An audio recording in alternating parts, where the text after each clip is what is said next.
So we're live? Okay.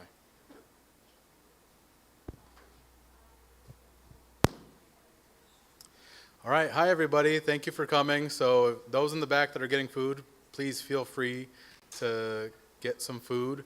A cool thing about today's event, well, let me introduce myself. My name is Anthony Garcia.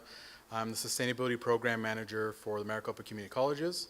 And so for this event, we're trying to be as zero waste as possible. So we're going to be reusing our cups and or we'll be saving our cups in these disposal bins over here. So after you're finished with them, cups, plates, utensils, please sort your waste on this side of the venue, and we'll try to keep this as zero waste as possible. And hopefully, depending how this goes, we'll do this into the future. And so again, just want to thank everybody for coming, and we have a great jam-packed couple hours for you. We have our agenda right here, so we're going to have a quick welcome by the Chancellor and Dr. Hernandez from the President of the college.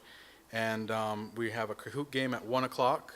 Then if you did a scavenger hunt, we're going to draw some names for some prizes for the scavenger hunt. At 1:20, we're going to have student presentations. And then at 2:15, we're going to have our closing and hand out some awards. So thank you for coming. We're going to watch the video from the Chancellor really quick. Hi, I'm Dr. Stephen Gonzalez, Chancellor of the Maricopa Community Colleges, and I'm pleased to welcome you to today's Earth Forward event. As Arizona's largest community college system, with an expansive footprint across the valley, we strive to be a model for infusing environmental stewardship into our institutional efforts. Through our People, Planet, Profit policy, we have cultivated partnerships, developed interdisciplinary programs, and implemented eco-friendly practices throughout our 10 colleges and district office. From sustainable food systems to composting, gardening, and even our native seed library, we connect students, faculty, and staff with the resources needed to become sustainable leaders. Since 2017, Earth Forward has brought together members from every corner of our learning community to explore sustainability through education, adaptation, technology, and humanities. Today, you will have the opportunity to connect your academic passions to real-world, resource-efficient application. Enjoy today's event, and thank you for helping build a smarter, greener, and more resilient future. Together, we can take meaningful action to preserve the planet we call home. The first time I watched that, I had chills. It's pretty awesome to get the Chancellor's support, especially on sustainability initiatives, as we're doing great things across the district that nobody really hears enough about. And I'd like to introduce Dr. Tiffany Hernandez, the President of Glendale Community College, to provide a few words of welcome. Please, take the stage. Oh gosh, wow. Hey everybody, it's so good to be here. Thank you so much for coming to our Earth Forward event. I hope you have a nice meal and take this opportunity to learn and to grow and to take something with you into your regular everyday life. I was just watching some Instagram videos as we do at night, looking at some of the leading up to Earth Day celebrations and some different things, and I ran across this quote, and I just thought it was lovely, so I wanted to share it with you today. It's an Aboriginal proverb, and it goes like this: "We are all visitors to this time, this place. We are just passing through. Our purpose here is to observe, to learn, to grow, to love, and then we return home." I hope that by the time you return home, you've left this earth a little bit better than when you arrived. I'm so glad that you are today. So on behalf of all of Glendale Community College, welcome. Welcome to this event, and have an absolutely wonderful afternoon. Thanks. Thank you so much. That's pretty awesome. So we have a jam-packed agenda, like I said, today. Our theme for today's event, we like to kind of theme our events every year. And so this year's theme is Water for Life. So we have some great speakers to talk about water. And first I'd like to introduce Vinitha Kartha. She is a Colorado River Programs Manager for the Central Arizona Project. And she has a lot of knowledge about the 30,000-foot view of water that's happening here in Arizona. And we'd love to provide her a warm welcome. Please.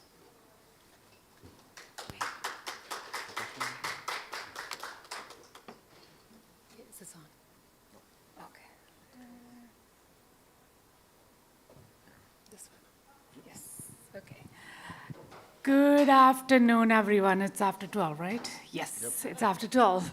How many of you, can I see a show of hands? How many of you know where your water comes from? 1, 2, 3. Okay, so 3 out of 25. I am so happy I'm here today then. So I have 20 minutes. I'm going to walk through this really complicated subject very quickly, and we will take question and answers after this. So let's start. So my name is Vinita Karta, and I work for Central Arizona Project.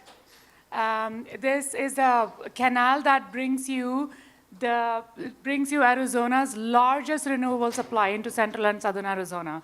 So I think it's a pretty important job. So today what I'll talk about is from where Arizona's water comes from, and what are the largest renewable supplies, which is Colorado rivers, and then what kind of plans we have on the near term and short term and long term as well. And if you have noticed, it's getting drier. Haven't you noticed that the summers are getting hotter and hotter, and our water supplies are getting impacted? So we'll talk about some of that today. So one, Arizona's water supply. We look at 4 major sources. And if you look at this, we have 36% Colorado River supplies. It actually is more like 40%. We have 41% groundwater. So the thing that I want you to remember is this is a non-renewable supply. Once it's gone, it's gone. It causes subsidence. So Colorado River supplies renews itself every year through snowpack and so on. We also get about 18% of water from in-state rivers, which are the Salt and Verde systems. So if you look at SRP system, that comes from Salt and Verde. And we also have been trying to up our use from reclaimed water, which is gray water, effluent, all of those things that is treated wastewater. So I work on primarily Colorado River supplies right here, and this is intended to help reduce the declines of these groundwater supplies in central and southern Arizona. If you were to look at the city of Phoenix or other larger cities in the central Arizona area, you'll see that that percentage changes, and I don't know why it's not coming up really, but the percentage changes a little bit. So you'll see Salt and Verde system is now all of a sudden 25%. Groundwater is 33%. Reclaimed water is much smaller. Colorado River is more like 29%, or maybe more like 39%. So that pie chart, if you look at this, it changes from the entire state of Arizona when you start to get into more regional greater Phoenix water sources. If you go to greater Tucson water sources, Colorado River supplies are 54% of their portfolio. That's a huge deal for communities that are south of Phoenix. So moving on, let's talk about Colorado River Basin. So we share the Colorado River supplies with 6 other states and also 2 states in the Republic of Mexico. So it's a highly regulated river, lot of decrees, lot of laws, lot of rules that we have to abide by as we look at this river supply. So the states that we share with are Colorado, New Mexico, Utah, Wyoming, and in the lower basin we have Arizona and California and Nevada. There is about 7.5 million acre feet of allocation for the upper basin states and 7.5 for the lower basin states. How many of you know what an acre feet is? Okay, so an acre feet, you know this. So an acre feet is when water stands on acre of land up to a feet in height. So that's how much an acre feet is. So 7.5 million acre feet entirely for the upper basin and 7.5 million acre feet entirely for the lower basin, California, Arizona, and Nevada. And then we have 1.5 billion acre feet for Mexico. Arizona, of the 7.5 million acre feet, Arizona has 2.8 million acre feet. That's our renewable supply, largest renewable supply. So how do we get this water from? Where is it coming from? So Colorado River originates in Colorado right here. We also get tributaries like Green River from Wyoming. We also have some from Utah and then New Mexico, and then it flows into first Lake Powell, which is at the border of Utah and Arizona. And then from there, it flows through Grand Canyon and comes along to Lake Mead, which sits in the border of Nevada and Arizona. our water supply entirely comes from Lake Mead. So it is very important for us to look after the health and sustainability of Lake Mead water levels. So you'll see there is a connection to everything that I talk about to Lake Mead health. We, of course, also care about Lake Powell health. And if you have been reading newspapers over the last 2 years or listening to news, you will know that there have been some issues with Lake Powell. Lake Powell's Glen Canyon Dam is an old dam, and it cannot release water below a certain level.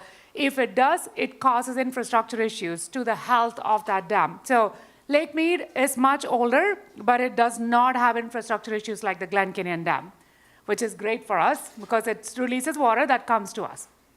So we have a 2.8 million acre feet allocation. How is it used? 1.1 million acre feet of that is used along the river.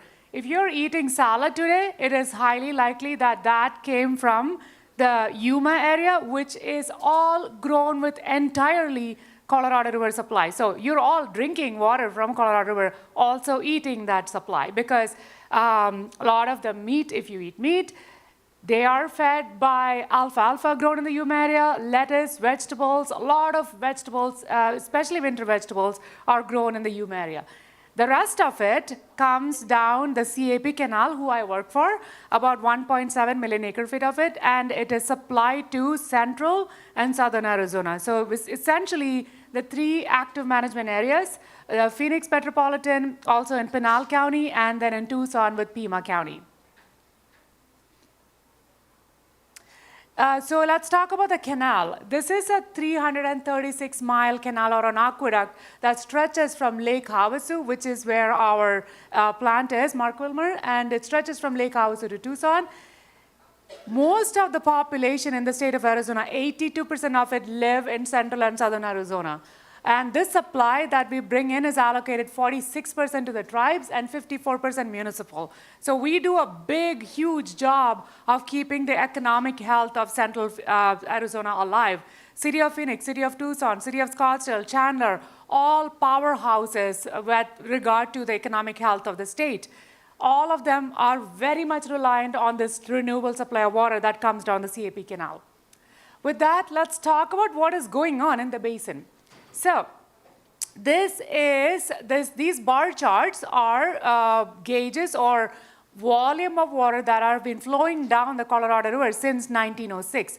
So if you look at this part, you see really high charts, right? Which means about 25 million acre feet have flown down the Colorado River at some point.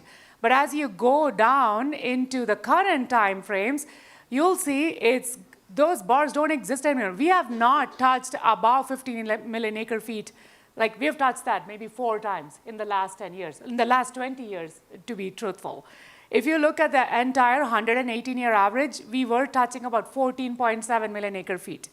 In the last 36 years, that went down 1.7 to 13 million acre feet. In the last 24 years, 12.4. In the last 5 years, 8 million acre feet. That's a huge reduction in supply that we are seeing on the Colorado River. That is all because of climate change, drying, drought, call it whatever you want. But we are seeing much reduced water flowing down the river since 1906. It is a huge problem. We have to conserve. So what have we been doing? So just some more factoids for you. Driest 23-year period, 2000 to 2022, is the driest period that we have ever captured on record. And we have records going back to 1,000 years. So this was the driest 22 period on record, 23 period. And then the last 5 years, we received really low inflows. In 2022, we had a silver medal for the lowest flow on Colorado River in the last 30 years. So we are in pretty dry conditions. Oh, right here, I just said that. And then with that, we look at Lake Mead really carefully, because how state of Arizona gets water is all dependent on where Lake Mead's health is. If Lake Mead is below a certain elevation, then the lower basin in Mexico takes shortage. The largest reduction goes to the state of Arizona because CAP, the supplies that go down CAP, has junior priority, so we get cut first. The first ever shortage was declared in 2022 after this horrible water year in 2021. We had the first year one shortage in 22. That went even deeper in 2023. And then as of last year and this year, we're still in shortage. We're in a tier 1 shortage. What tier 1 shortage means is CAP takes 512,000 acre-feet of reduction. That's almost 2 times Nevada's entire Colorado River allocation. If you remember back to the first few slides, Nevada has a 300,000 acre-feet of annual allocation. We are taking a reduction almost 2 times that. It impacts people quite a bit. The result of that is in Pinal County, the farmers in Pinal County, they have not received any water since 2022 from the Colorado supplies. There have been a lot of fallowing. People have gone out of business. Absolutely zero supply from the Colorado River directly to the farmers in Pinal County. So you're looking at Lake Powell right here, which is Glen Canyon Dam, and this is Lake Mead near Hoover Dam. Because we live in a visual world, somebody talked about Instagram videos. I love showing this because look at 1983. This is Hoover Dam. It was full in 1983. This is after a flood. This is 2003, not bad. 2003 though, a factor about that is, in 1992, our reservoirs on the Colorado River Basin was 92% full. Then we got 2000, 2021, 2022, and 2023. Bad for subsequent years of really low flow. We lost 50% of our storage in those 4 years. So we went from 92% full to 50% full. Today, look at.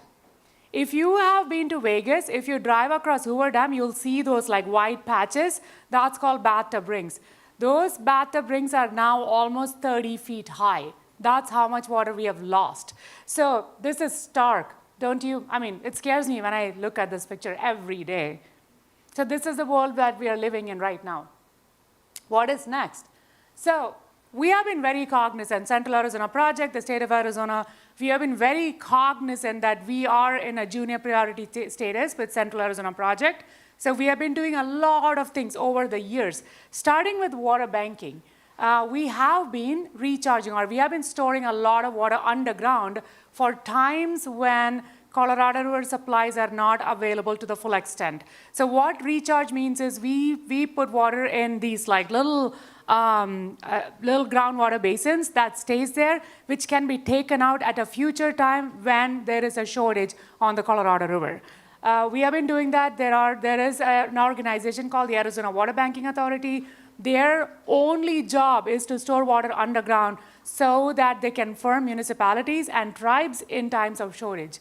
We also have the Central Arizona Groundwater Replenishment District that allow Arizona to reduce the groundwater declines in areas of high growth.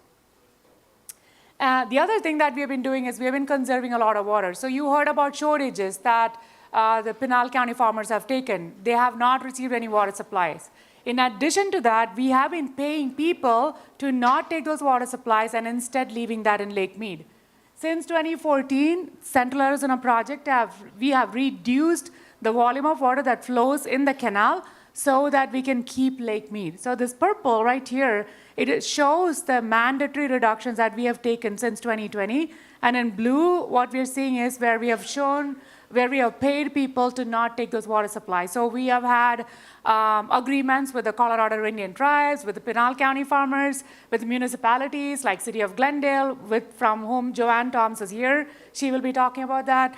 We have conserved 4.6 million acre feet since 2014 all the way through 2024. That is nearly 67 feet in Lake Mead. So we could do that because of you all, because you have been reducing water supply, and we have been able to keep those supplies in Lake Mead. So thank you.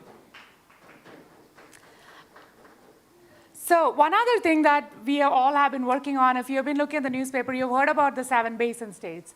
So both Lake Powell and Lake Mead are under certain guidelines, which gives us an understanding of the volume of reductions the lower basin states have to take, the tools that we have available for us to reduce the declines of these reservoirs.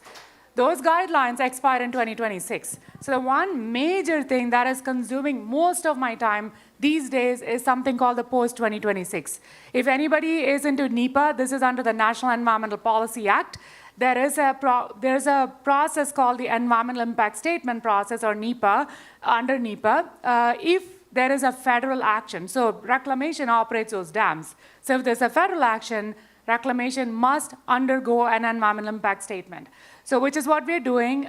We don't have any rules past 2026, which is a big deal, which means there is no agreement among the basin states on how to take those reductions. So imagine if we don't reach an agreement in 2027, nobody knows what to do. So reclamation can literally either release everything that's in the Lake Mead, in the lake, or they can cut CAP completely to zero. They have the legal authority to do that because we are junior priority in the system, which is a huge deal. Imagine if you were at a job and somebody comes and tells you your salary is going to be cut 40% from next month onwards. Big deal, right? So imagine that. Imagine if 40% of your water supply was going to be cut. That is a huge impact. So we're working very hard. We know there is a shortage, there's a drought on the river. We have been trying to improve the management. So what we're trying to do is come up with rules for Lake Powell and Lake Mead and come up with rules that can essentially work across a broad range of conditions and also provide a lot of predictability to our water users. So we're all working, the basin states are working together for an alternative. And we are also working to come up with new supplies for the river, for central Arizona. And one really good project that we're working on is a partnership with Southern California. So they have a water treatment plant that treats water, and then it is deployed into the ocean. It's delivered to the ocean. So what we're doing now is we are designing and planning for a plant that will treat those water supplies and deliver it to Southern California, which essentially means California does not have to take those water supplies of Lake Mead. And that is available for us to take. So we are working in partnership with California to fund that plant, which will help give Central Arizona Project about 50,000 acre feet in water supplies in the future, which is not impacted by shortage. It's a drought-proof supply because it's recycling, right? You all heard about recycling. We also do a lot of recycling in water. The other thing we're working on is, one more thing. The other thing we're working on is like desalination with Mexico to build a desalination plant in Mexico, which Mexico can use for their use, reduces their water supply, reduces their water demand, and that is available for us to take. That opens up 200,000 acre feet in a year if that plant is built. These are long-term. Nothing will happen for the next 15 years or 30 years in case of Mexico. We're also adapting to this drought. We have been looking at new technologies. We recently worked with an Israeli firm to use a technology called New Drip. It helped farmers keep the same harvest with almost 30%, 50% less water supply that they had been using, which was pretty successful. We have tested it across different soil types, across different regions, across different crops. It has been pretty successful. And we also would like to improve that efficiency in the municipal area. And I'm hoping, Joanne, you can talk about how you can conserve water in addition to what we are doing. These are large-scale conservation volumes. Joanne will tell you how you can help us in this effort. And that's it. These are more places for you to go to if you want to learn more. If you want to come and talk to me after, I'm happy to do that. But let's open it up for questions.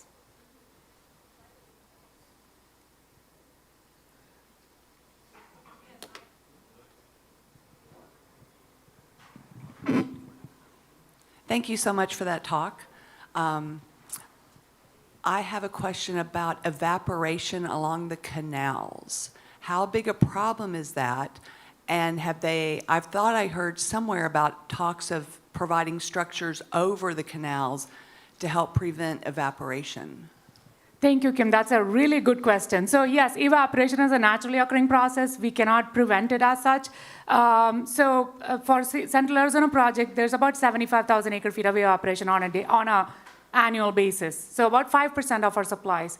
So that's a good question because when we are diverting water from the Colorado River at Lake Havasu, we take an additional 75,000, right? Because it has to cover our evaporation. We have talked about, and most of that evaporation, however, occurs in Lake Pleasant, which is our storage reservoirs from which water then goes down to treatment plants and so on, right? Like to cities and municipalities to recharge basins. Only about 5-6% of the evaporation occurs actually on the canal itself. Most of the evaporation is at Lake Pleasant. If we were to put solar panels on Lake Pleasant, one, recreation entities get really mad at us. Like, it's not a good thing, right?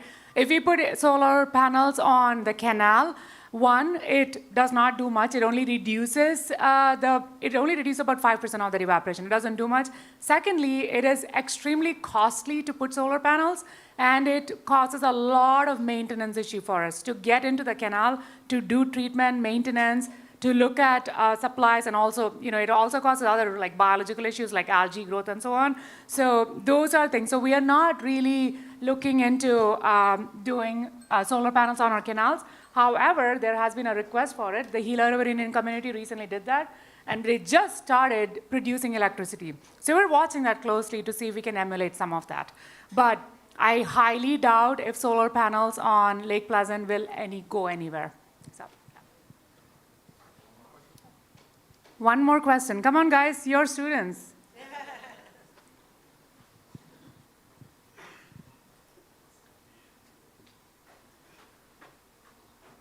So I missed most of your stuff, but from my understanding, we are the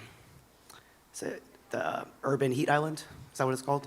So my curiosity is what is being done from everything that is being done in Arizona to kind of mitigate that? What is practical? Is it volunteerism? Is it painting the roofs? In general, what's being done right now? Okay, so that's a little bit different from water supply question, but urban heat island is a real problem in City of Phoenix. So in my previous lab, I used to work at City of Surprise, and we looked at quite a bit of that. There are ways to do it. There are ways to, like, one, paint the surfaces a different color, and also plant a lot more trees along, especially in the City of Phoenix locations where there are high-rise buildings.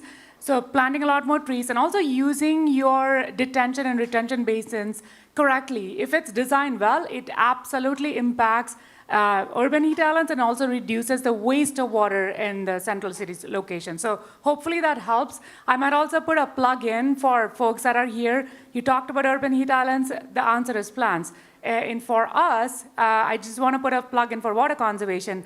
One tree uses a lot less water than a patch of grass. So if any of you own homes or have the capacity to tell folks that own homes, take out that grass and put in a tree, a shade tree. That will help, one, to reduce heat islands and also helps with water conservation. So thank you all. It's been great. Thank you, Vinitha. It's such a treat to hear from the experts. And if you want to learn more about the urban heat island, we can learn about that in our sustainability courses. We definitely have a specific module, right, for checking out different aspects and temperatures within the city, from asphalt to buildings, things like that. Good questions. Our next speaker I'm going to introduce is Joanne Tom. She's the Environmental Program Administrator of the City of Glendale Water Services. And Vinitha did a good job kind of highlighting the 30,000-foot view of our scary water issues, right? And why we need to be serious about conserving water, because having no water is kind of a big deal. And so Joanne will talk to us about what's in it for us. What can we do, and why should we care? So thank you. Please help me welcome Joanne. Thanks, guys. Is this like what you want? Oh, I think I just went back. All right, excellent. Thank you all so much for the invitation. It's so nice to be on campus. So my name is Joanne. I work for the City of Glendale, and my office is just at the Glendale Main Library. So I am in the Water Services Department, but how many of you have been to the Xeriscape demonstration garden that surrounds the main library? So yeah, that's one of the best management practices that we have in conservation, is to take care of that low water use demonstration garden. So I've been with the city for 20 years. It's been an amazing experience. Our conservation program started in 1985, and in that time, there's only been 3 administrators. So it's kind of a lifer job, and it's awesome to work for the city. So really quickly, what I want to talk about today is I want to talk a little bit about our water sources, because I think Vinitha did a fantastic job talking about that. I've also remember in college they say you have to hear or see things 7 times before it sinks in. Is that true, professors? Okay. I won't make you do all 7, but repetition. And then I also want to talk, about the city's drought efforts. We are impacted by the Colorado River shortage. What are we doing about that? And then lastly, about our conservation program. So I want to go back in time, back in history. So in Glendale, believe it or not, just over 100 years ago, we had a really small, it was a different city, if you can imagine. We had 1,000 water customers, and you can see this right here. This is a 10,000 gallon tank. So things have changed quite a bit in 1,000 people. But I would be remiss if I didn't talk about the indigenous people that lived here long time ago. I was a park ranger for the city of Phoenix, and we got to visit a lot of the Hohokam canals. And these people were master engineers. Many of the canals that we use today were built by the native people. So there's a history, obviously, way before the city of Glendale took over the water system. Real quickly, I want to go over, I always think it's fun to go over law, right, during lunchtime, right? So, but you really have to know, I think as an Arizona resident or a visitor, know about the 1980 Groundwater Management Act. And this has set in motion so many wonderful things. It set in motion the State Department of Water Resources. It made sure that we were no longer mining groundwater. Vinitha talked about that. The problems with overpumping is you have subsidence, you have water quality issues. It takes more electricity to pump that water. So believe it or not, at one point, 100% of Glendale's water was groundwater. Remember me showing you that tank, that 10,000 gallon tank? That was groundwater. So what's been really great about this very progressive law, again, 1980, I think before many of you were born, I was already born. That's okay. So I just really want to just tout that, like ours, I think sometimes people like to diss, like, Arizona, Phoenix. But no, we've done a lot. We've done a lot in the areas of water management to make sure that we can grow, we can be sustainable. I don't like it when people call Phoenix the least sustainable city. It kind of impacts me because we're trying. Every day we're trying. It's easy to diss. The 1980 Groundwater Management Act also required cities and other water providers, so private water providers, to have conservation programs, which I'll go into, and then obviously to have drought preparedness plans, which I will also get into. So real quickly, Glendale's water sources, very diverse water portfolio, just like Vinitha was talking about, the big buckets, Central Arizona Project water from the Colorado River, Salt River Project water, SRP, that comes from the Salt and the Verde River systems. We have effluent. Effluent is recycled wastewater. And truly, one of the reasons that I got into water is when I was in college, the city that I grew up in, St. Charles, Illinois, 40 miles west of Chicago, my job was to work at a wastewater treatment plant for the summer. And seeing raw wastewater come into a plant, so think of like a factory, if you will, and then come out clean, discharged into the Fox River, changed my whole mindset about water. Phenomenal. So effluent is used primarily for our lakes, Arrowhead Lakes, for golf courses. It goes to the Palo Verde Nuclear Power Plant, and then Tres Rios, which is a restoration project in Phoenix. So acre feet, okay, again, get repetition. So acre feet, water is so much, we use so much water, we can't talk about 10,000 gallon, that tank anymore. We have to talk about acre feet because it's such a huge number.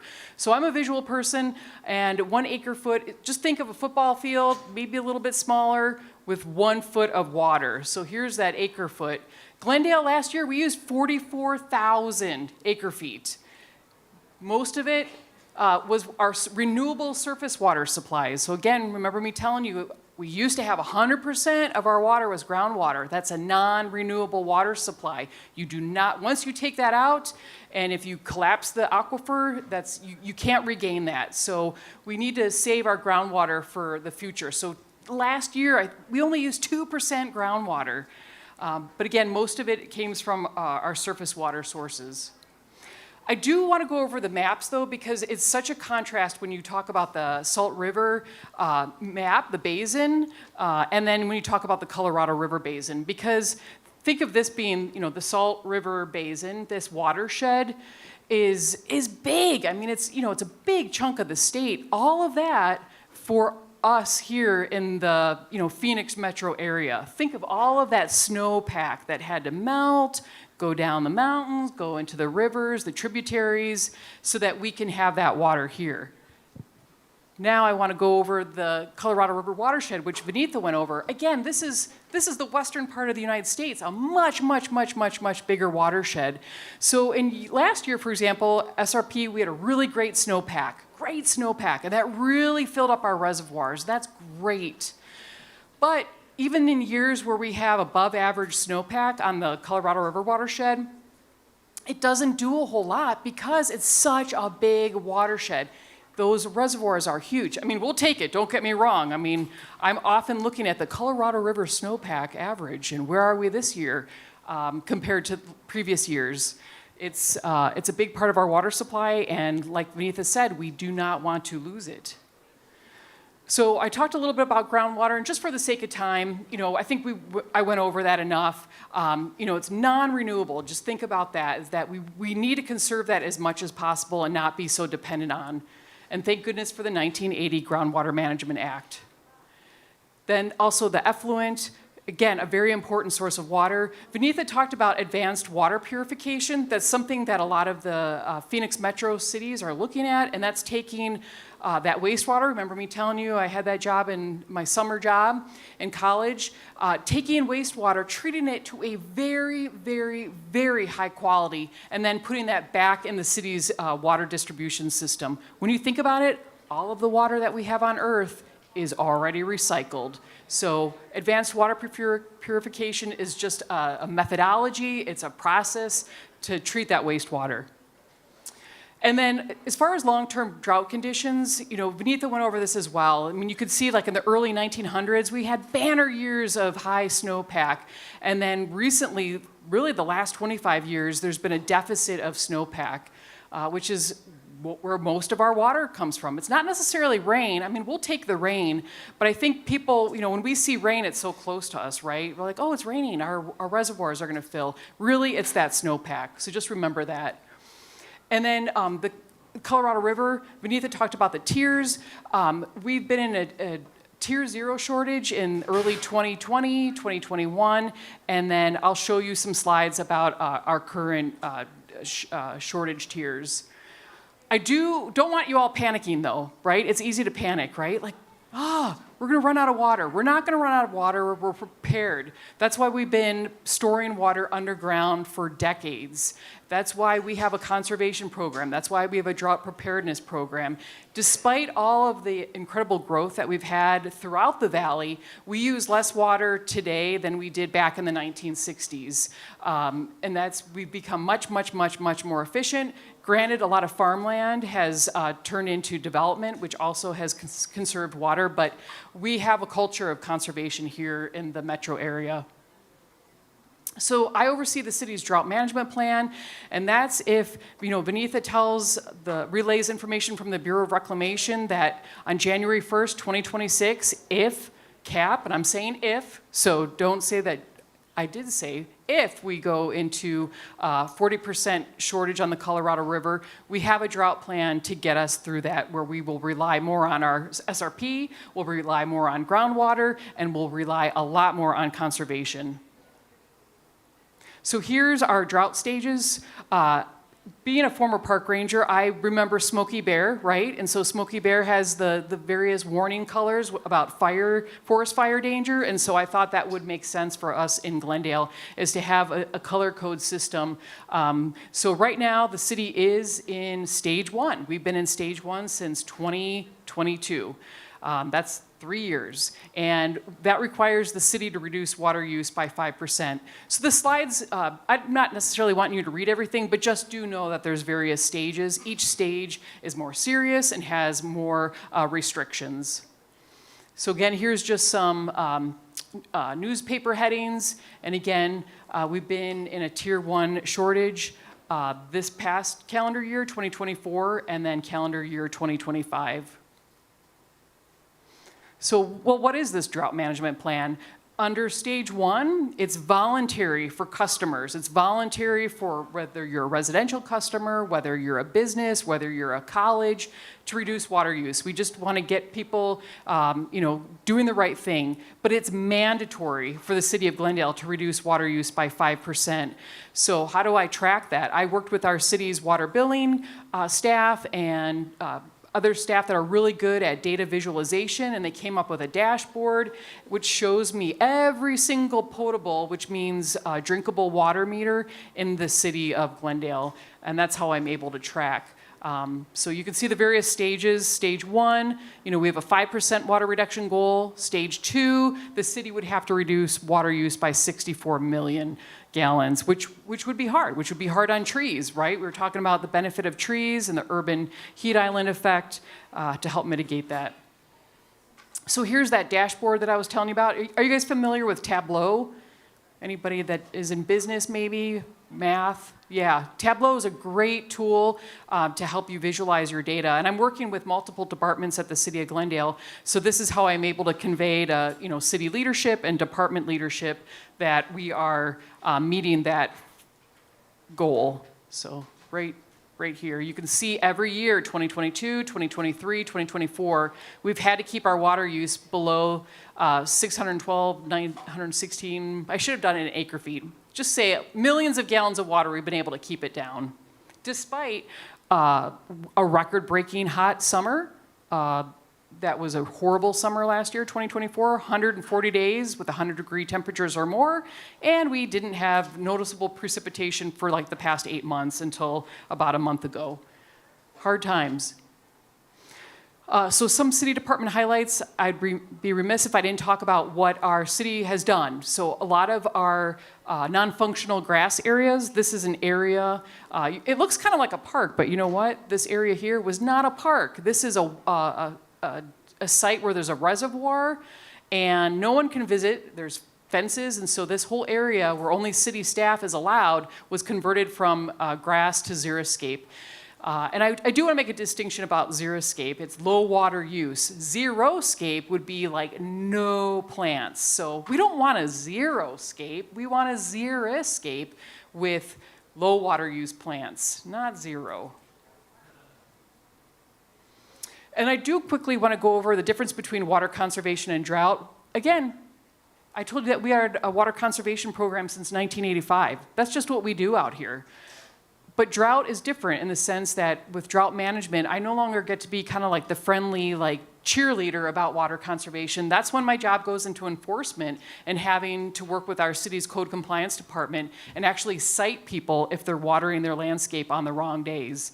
So I don't look forward to that because I feel that just being a cheerleader has been helpful enough for our citizens, our customers, but there's going to be a time where if our cap water is reduced by 40%, we're really going to have to get serious about having more water restrictions. So in Glendale, we have a lot of creativity. That's why I love my job in conservation, because we can educate different audiences. We have different ways of doing that. We have the Xeriscape Garden. We have classes. We go to schools. We talk with K through 12th graders. We have various programs for them. So here's just a list of some of the programs that we have. So regionally, we work with the Arizona Municipal Water Users Association, and this would be conservation professionals throughout the valley. So there's 10 member cities that are part of the Arizona Municipal Water Users Association, and it's a great group of conservation people. We're very passionate about what we do. A lot of us are plant nerds, and so we've put together these publications on how to maintain a xeriscape, a low water use landscape. Also, we have free water conservation kits. We were able to get a grant from APS, and so if you're a Glendale water customer, you just fill out an online form and just let us know that you want a kit, and you can pick up your kit at one of the 4 Glendale public libraries. So the kit contains a high-efficiency shower head, a garden hose nozzle, a water bank tank, CFLs. So I have to kind of go off script with the toilet tank bank. So I was in high school in the 90s, and I grew up, like I said, in Chicago, and I learned in this book, like if you put a brick in the tank of your toilet, it'll displace your water. So I did that. Like, I didn't even consult with my mom and dad. And then one day, like, the toilet wasn't working for whatever reason. And my dad's like, who in the heck put a brick in the tank of the toilet? Which one of you yahoos? And I was like, me, trying to save water, Dad. So now we have, instead of putting a brick in the tank of your toilet, you can put in one of these bags that displaces the water. So even in the 90s, I was like this, you guys. We have free classes at the Glendale Main Library, and we really try and create community. And so we offer free desert plants, not from the garden, but a lot of times they're like from my garden or from other class attendees. They'll bring in cuttings. What's so great about about succulents is that you kind of have a forever garden, and you can easily propagate them. So yeah, come to one of our classes. That's just, I have a webpage later on that you can visit. We have all sorts of publications, like I said, through the Arizona Municipal Water Users Association. Believe it or not, the average home loses 10,000 gallons a year just from leaks. Incredible. So we have a publication that's also available online that can walk you through how to fix those leaks. We also do landscape water budgets. So landscape water budget would be like something that we actually have done for GCC. We've done for other large properties that have a lot of grass areas and desert landscape areas. And so we come up with a budget based on the plant material. And so here's a chart, and this is for a customer. This isn't the campus here, but this is a chart that shows how much water you should be using. And then this is, the red is how much over that they've been going. So this really, really helps HOAs that have, you know, acres and acres and acres of landscaping to reduce their water use. I mentioned the Glendale Xeriscape demonstration garden. Come on over anytime you want. It's a nice place just to kind of reflect and just get some you know, fresh air and greenery. We have rebates. And so thanks to Mayor and Council at the City of Glendale and also the Water Infrastructure Finance Authority, we have received ample funds to help incentivize the upgrade of different products and appliances and fixtures. So real quickly, you can see we have, if you swap out an old toilet for a WaterSense toilet, you can get $100. Swap out a clothes washer for an Energy Star, you can get $200.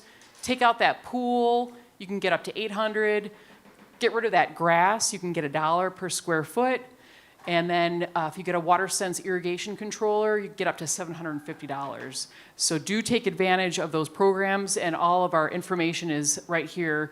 I'm assuming some of you, probably Glendale residents, so take advantage of this program. It's real easy to participate. Mentioned AMWA, so again, visit that webpage, really good resources, especially if you're doing research for school, definitely check out their webpage. And then at the Glendale Main Library, we do a lot of fun education programs. Wayne Drop is our water mascot, and so we have a visiting tower. It's 120-gallon containers, which depicts the average use that a person, not a household, a person uses per day. And then it shows the breakdown. So most of the breakdown would be for like your outdoor landscaping, and then it goes by toilets, showers, faucets, household cleaning, and then just kind of other. So some of this could be leaks. So 120 gallons, that's a lot. Think of how you can reduce that even more.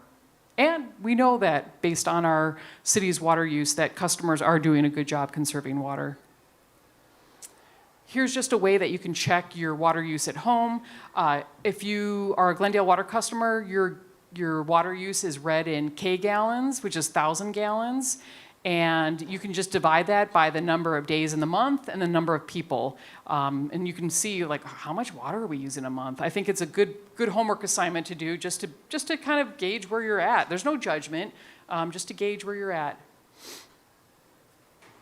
So as far as finding your water meter, that's a good place to start. It's a little technical, not everybody's comfortable with that, but what we do in conservation is we actually do site visits. So we'll actually come out to your property, and we'll lift the lid, we'll look to see, one of the first places we start to see is if you have leaks, just by looking at your, whether you have a digital meter or an analog meter.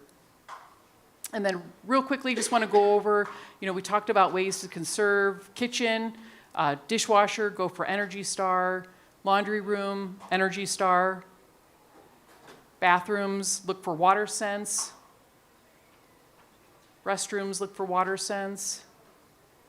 Water filters, that's just, if you're trying to wait for the water to get cold by running it at the sink, don't do that. Just get a water filter. Not that you need it, but my husband likes that, so that's how we get cold water on demand at our house. I'm not going to go over the 7 principles of Xeriscape. Not enough time. I talked about the irrigation controller rebate that we have. Tree watering, I'm big on trees. Even though they do use a lot of water, they use less than grass, and we need them to cool our community. So you can do tree wells. And then this is a picture of my rainwater harvesting container that I got from a neighbor that didn't want it anymore. So upcycle. So when it does rain, you can either capture it via a tank or you can capture it passively in the landscape. And then a call to action, I think this is my last slide. If you do see water waste, whether it's on campus, whether it's at the 7-Eleven, whether it's at the Glendale Library, if it's in my Xeriscape garden, you can report it, and we just inform that customer. So here's some last web pages to reference. Definitely check out AMA, Arizona Department of Water Resources, and then there's my email. Call me, email me. We're always looking for volunteers at the City of Glendale, and so if you need to do volunteer hours for school, if you're looking for an internship, email or call me, and we'll figure something out. Okay, any questions? Sorry, I went over.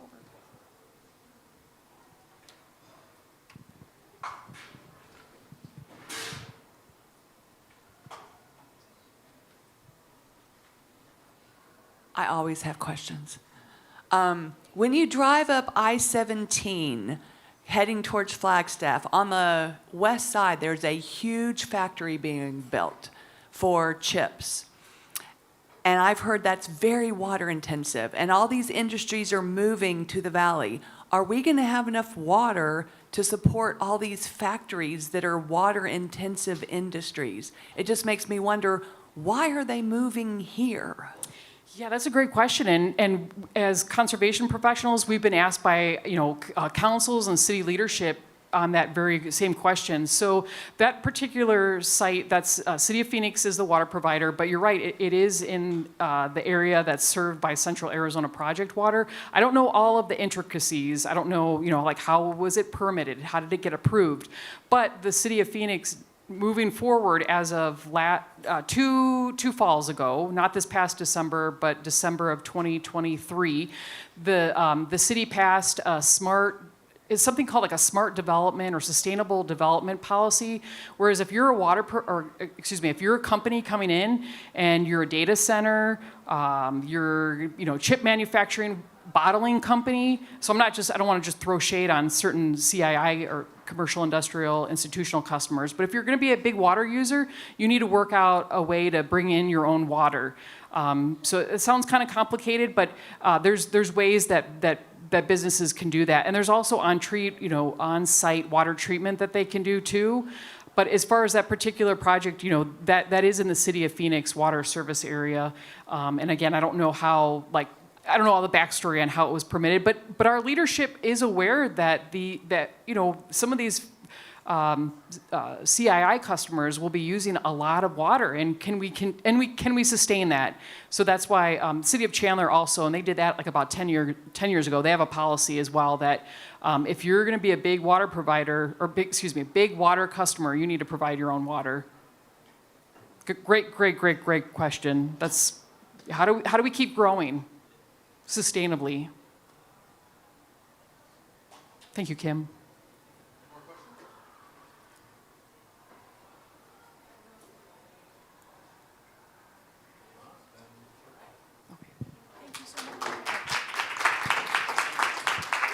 Thank you so much, Joanne. That was awesome.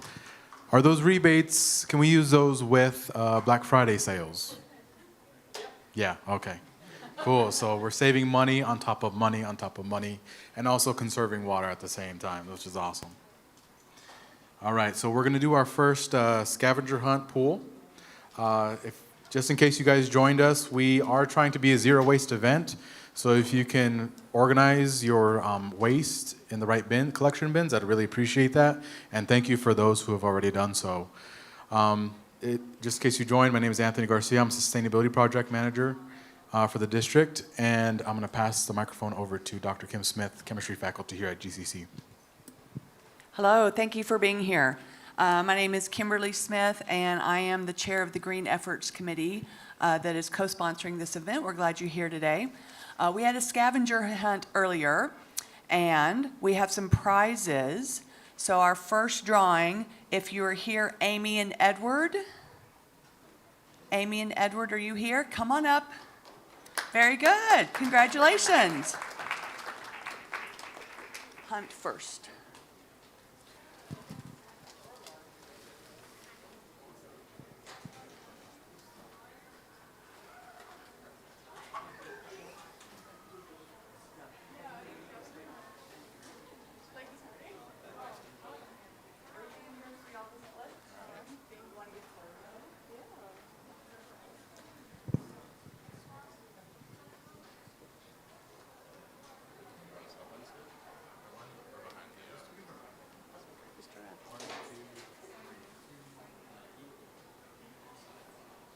All right, we will have more drawings for scavenger hunt prizes as the day progresses. Next up is our Kahoot game, so take out your phones. Take out your phones. And also just give these to Joanne. Oh, yes. We would also like to thank our presenters today with a small token of our appreciation. Thank you so much.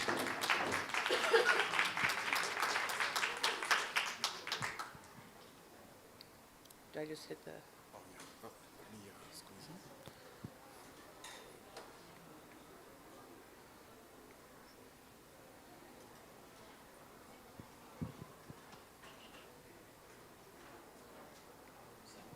Okay, if you haven't played one of these before, everyone can play. Get out your phones. It's a Kahoot game.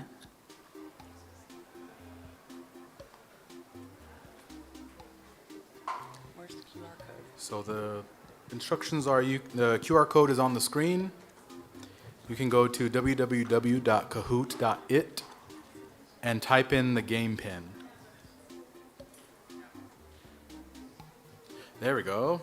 All right, we're Does getting it? some players now.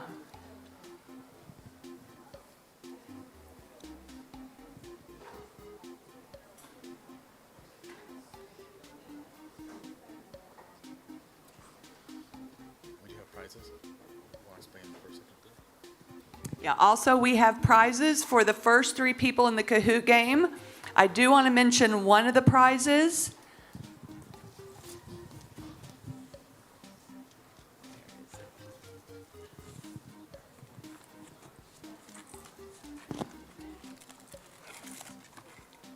For the first place winner of our Kahoot game, you get this lovely stone lapis cutout that looks like the state of Arizona. It's worth $100.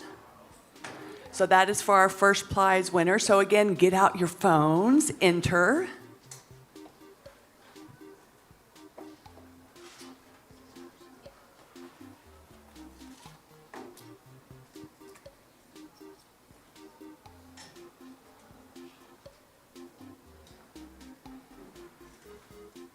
Excellent.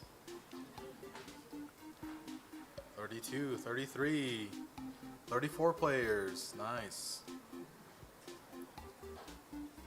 Is everyone in that wants to be in? Yeah, go ahead and try.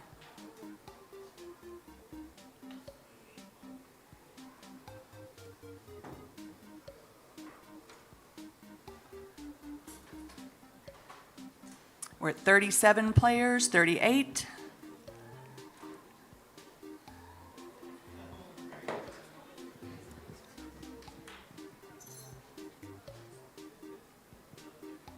There's 39, 40. Anyone need more time? Does anyone need more time? Ready players. Holding at 40. Do 20 seconds or 10 seconds. All right, 10 seconds. Nice. All right, we'll start. Okay, here we go.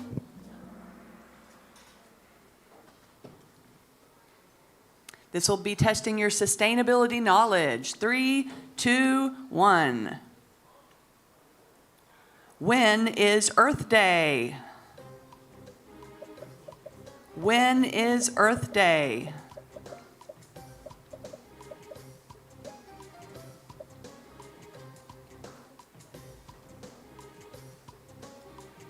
Also, the faster you enter, the better. The faster you answer, the better. All right. April 22nd.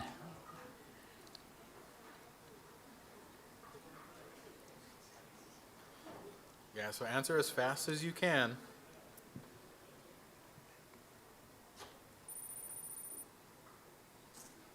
All right. We have our leader.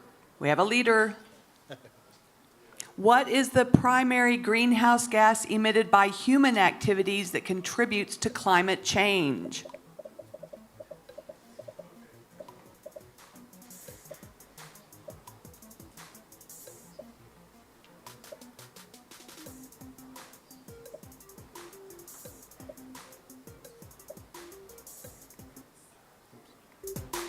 There we go. We have some background music. Carbon dioxide. Carbon dioxide. Y'all did good on that one. Do we have to put next each time?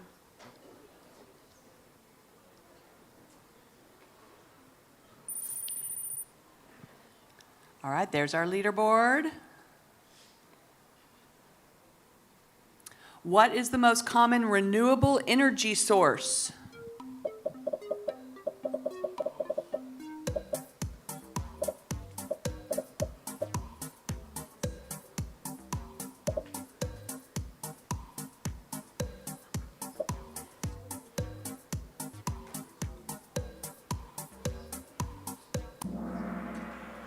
Hydropower.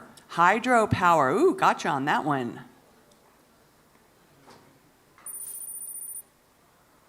There's our leaderboard. And next. What are the 3 pillars of sustainability?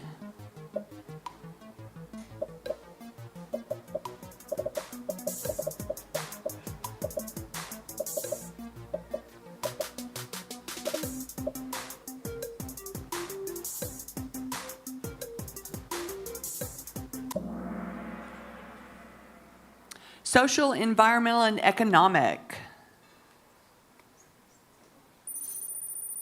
There's our leaderboard. Next. According to the EPA, what uses the most water in a typical home?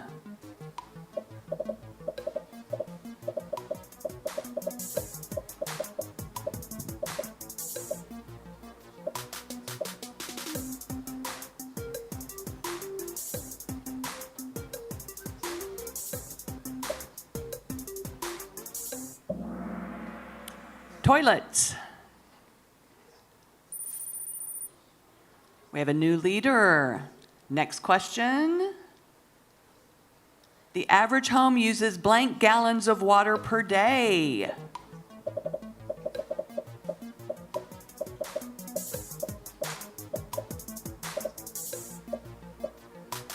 If you were paying attention earlier, you should know this. 300. And changes in the leaderboard again. Next question. What are the 3 R's of recycling?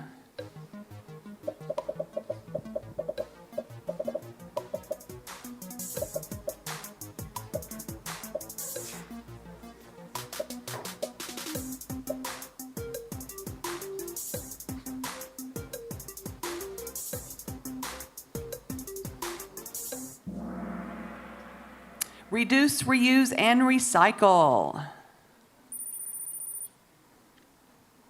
Wow, a lot of points. Doing good. Next question. How many plastic bottles are thrown away instead of recycled every hour?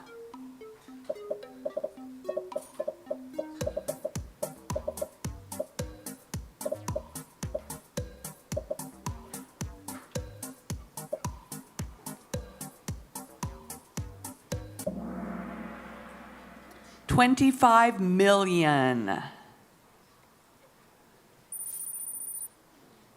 Changes in the scoreboard. Next question. What is the most commonly littered item in the world?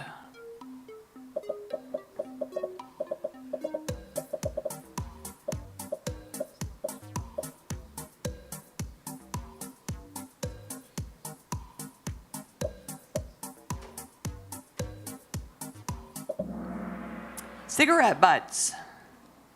Yeah, cigarette butts. Which sea animal is most affected by plastic pollution?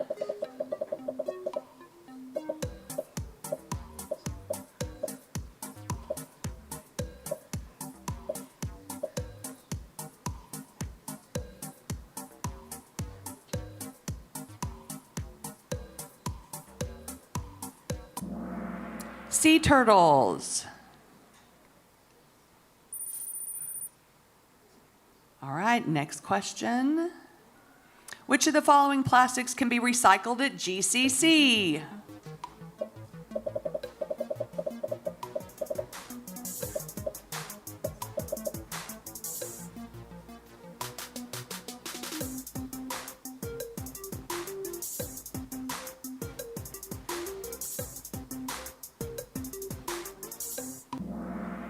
Water bottles. Good job on that question, y'all. Y'all did great on that one.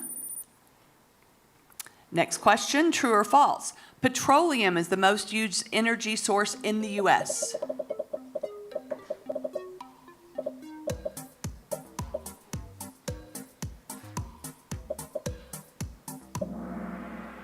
True. Ooh, changes in the leaderboard. Here we go, new question. Which is the most significant contributor to the depletion of the ozone layer?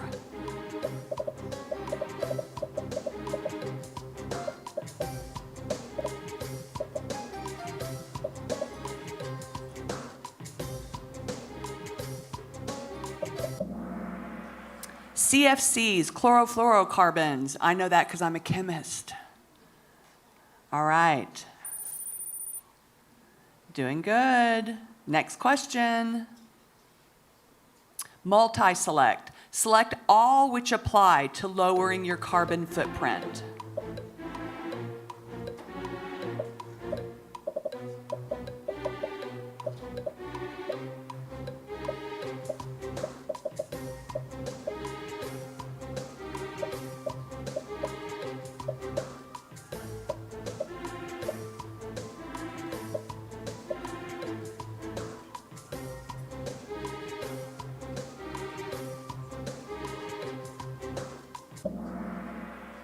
All right, everything but trashing everything you use. Everything else lowers your carbon footprint.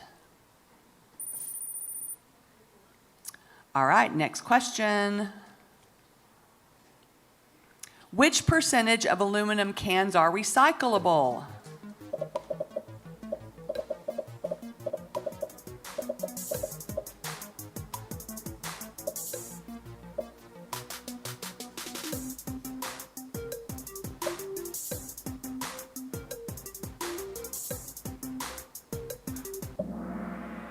Good job, 100%. All aluminum cans are recyclable.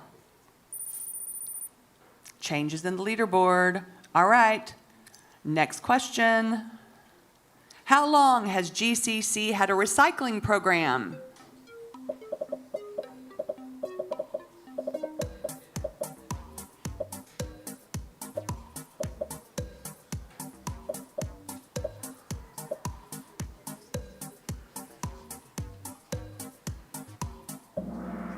$16 years. We've been recycling for 16 years.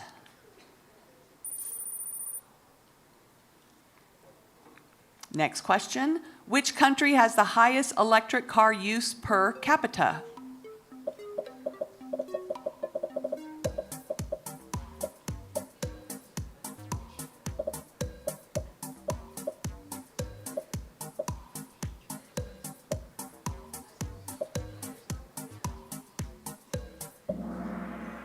Norway. Norway does.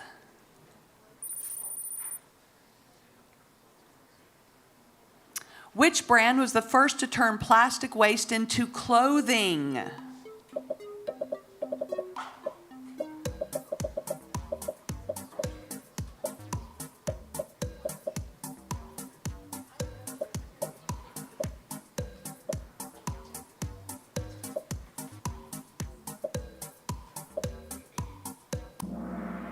Patagonia. All right, Lydia's still in the lead. 2 questions left. When will a plastic bag decompose?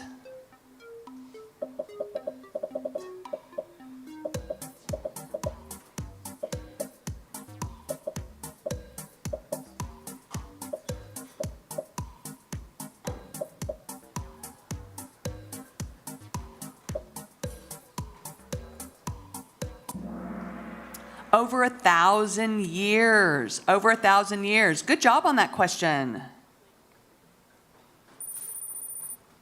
Changes in the leaderboard. Ooh. Last question. How many degrees or certificates in sustainability does MCCCD offer?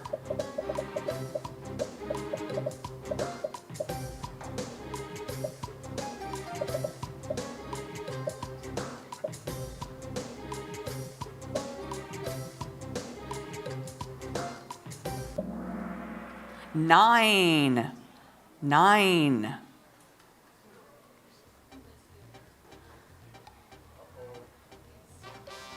Cassie. Come on up, Cassie. Brianna. Come on up, Brianna. And first place goes to Lynn. Come on up, Lynn.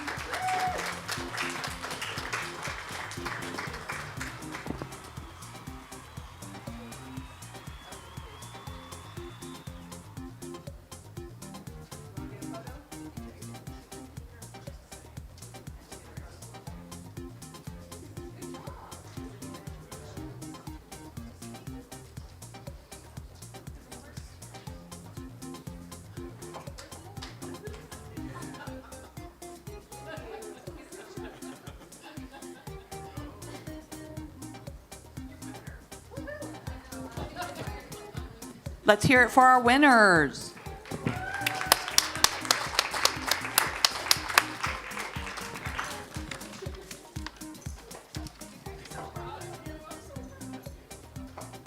All right, and we're going to have another scavenger hunt drawing. Let's see. Fernanda, are you in the house? Fernanda.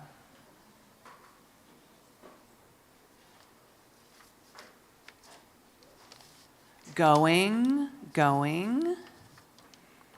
All right, what about Alondra? Is Alondra in the house?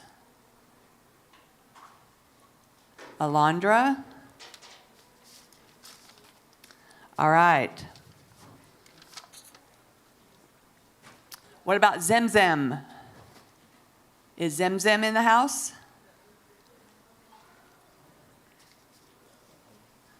Yeah.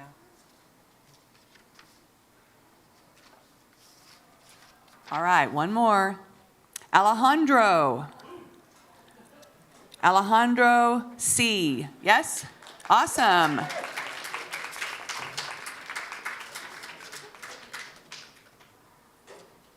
All right.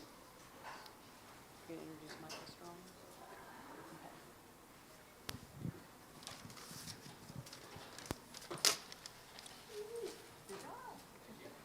All right, thanks for playing along with us. Hopefully that was fun, learned something from that. So next we have our student presentations. And so we like to incorporate student presentations as part of our event to get students engaged and also learn something new from a student perspective. So I thank these students for having the courage to make a presentation for us today. And I want to introduce Dr. Michael Strong to introduce them individually. So he's faculty here at Glendale Community College. Hi, everybody. Thank you so much for coming. And they were forced to present. They didn't get a choice. But such courage. I mean, such courage to not, run away anyhow. So my name is Dr. Michael Strong. You can call me Dr. Mike or Dr. Strong or Professor Strong or, just Mike. But please not Hay because my mother gave me a name, right? So, please just don't call me Hay. And I teach sustainability and environmental science here at GCC. And so our presentations are from our ENV 101 class, Introduction to Environmental Science. We have 5 presentations today. And the task that the students are assigned is to design a scientific experiment about any topic related to environmental science. Now, I do recommend that they try and choose something that is, of either personal interest or of, some kind of relationship to their major. And I am super excited to see these presentations because I have not seen them before. I've had consultations about good ideas, but I am just as in the dark as to what the final products look like as you are. So I'm so excited to see this. I'm gonna let them introduce themselves individually as they come up onto the stage and tell you their name and their major and what they're studying, and then we're gonna go right into the presentation. So first we have Diana.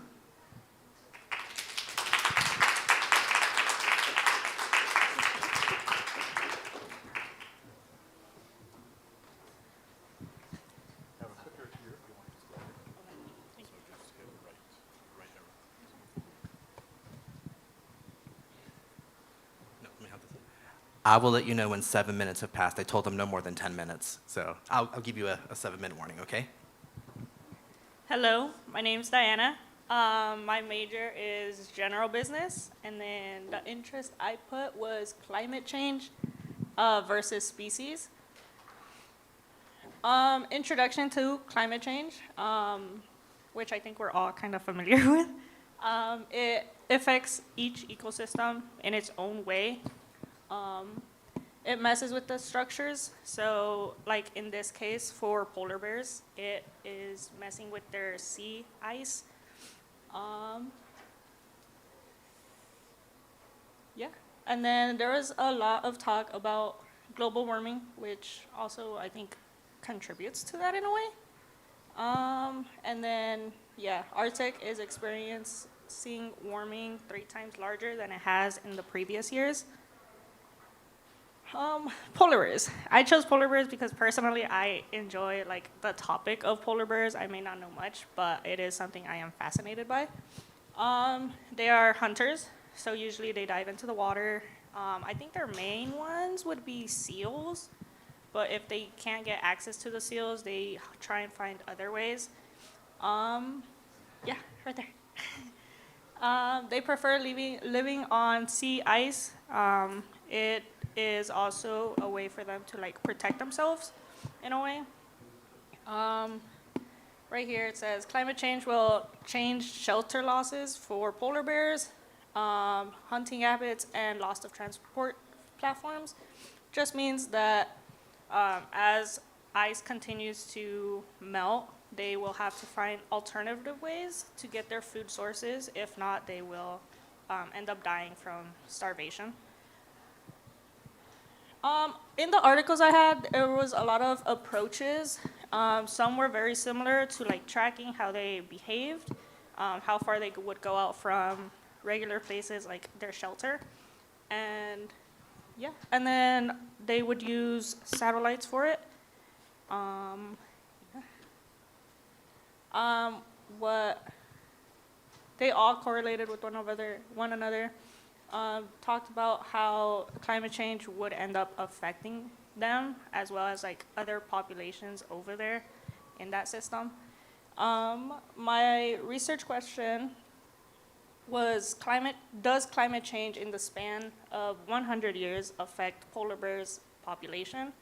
That's being said like 100 years prior or 100 years in the future. Research importance. Climate change is serious. It is continuing to increase. There's many ways to prevent it, but it is something that has been going on for centuries now. We can see a few of like the increases with a few of the legal action.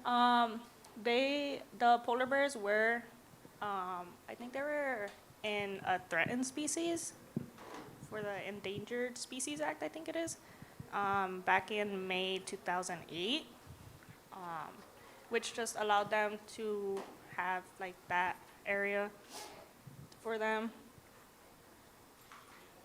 I didn't get my other ones. The approach is they use satellites to determine their patterns, so how far out they would go from their shelters. They had pre-filtered on it, so it got the speed of how fast the polar bears were traveling. From one of the articles, it did mention traveling to 2.78 meters per second, I believe. And then they did use the seasons as a time frame for them. So in August, in autumn, in the fall, they would have more activity, and then it would decrease in the summer. With the changes that they're experiencing right now, they've been going out a lot more in the summer and then trying to adapt with different birds if they can't get, if they can't, sorry, if they can't get access to their typical seals that they eat. The hypothesis I ended up coming with were polar bears will adapt to conditions before going extinct, which is kind of what I'm reading for, but it is a long shot for them. Polar bears will go extinct from starvation if they can't adapt to being able to find other food sources. Newer generations of polar bears will be able to adapt more compared to current population. With that, I was more towards new cubs. Like they can find better ways to adapt compared to others. For the current generation of polar bears that there are, I feel like it would be more of a challenge. Like they would have to adapt to it first, and then so they would have to adapt to it, and then I feel like the cubs growing up and then seeing that, they could like learn more and then be able to adapt a lot faster to it. And then there's my works cited. What does that mean? Oh shoot, my bad.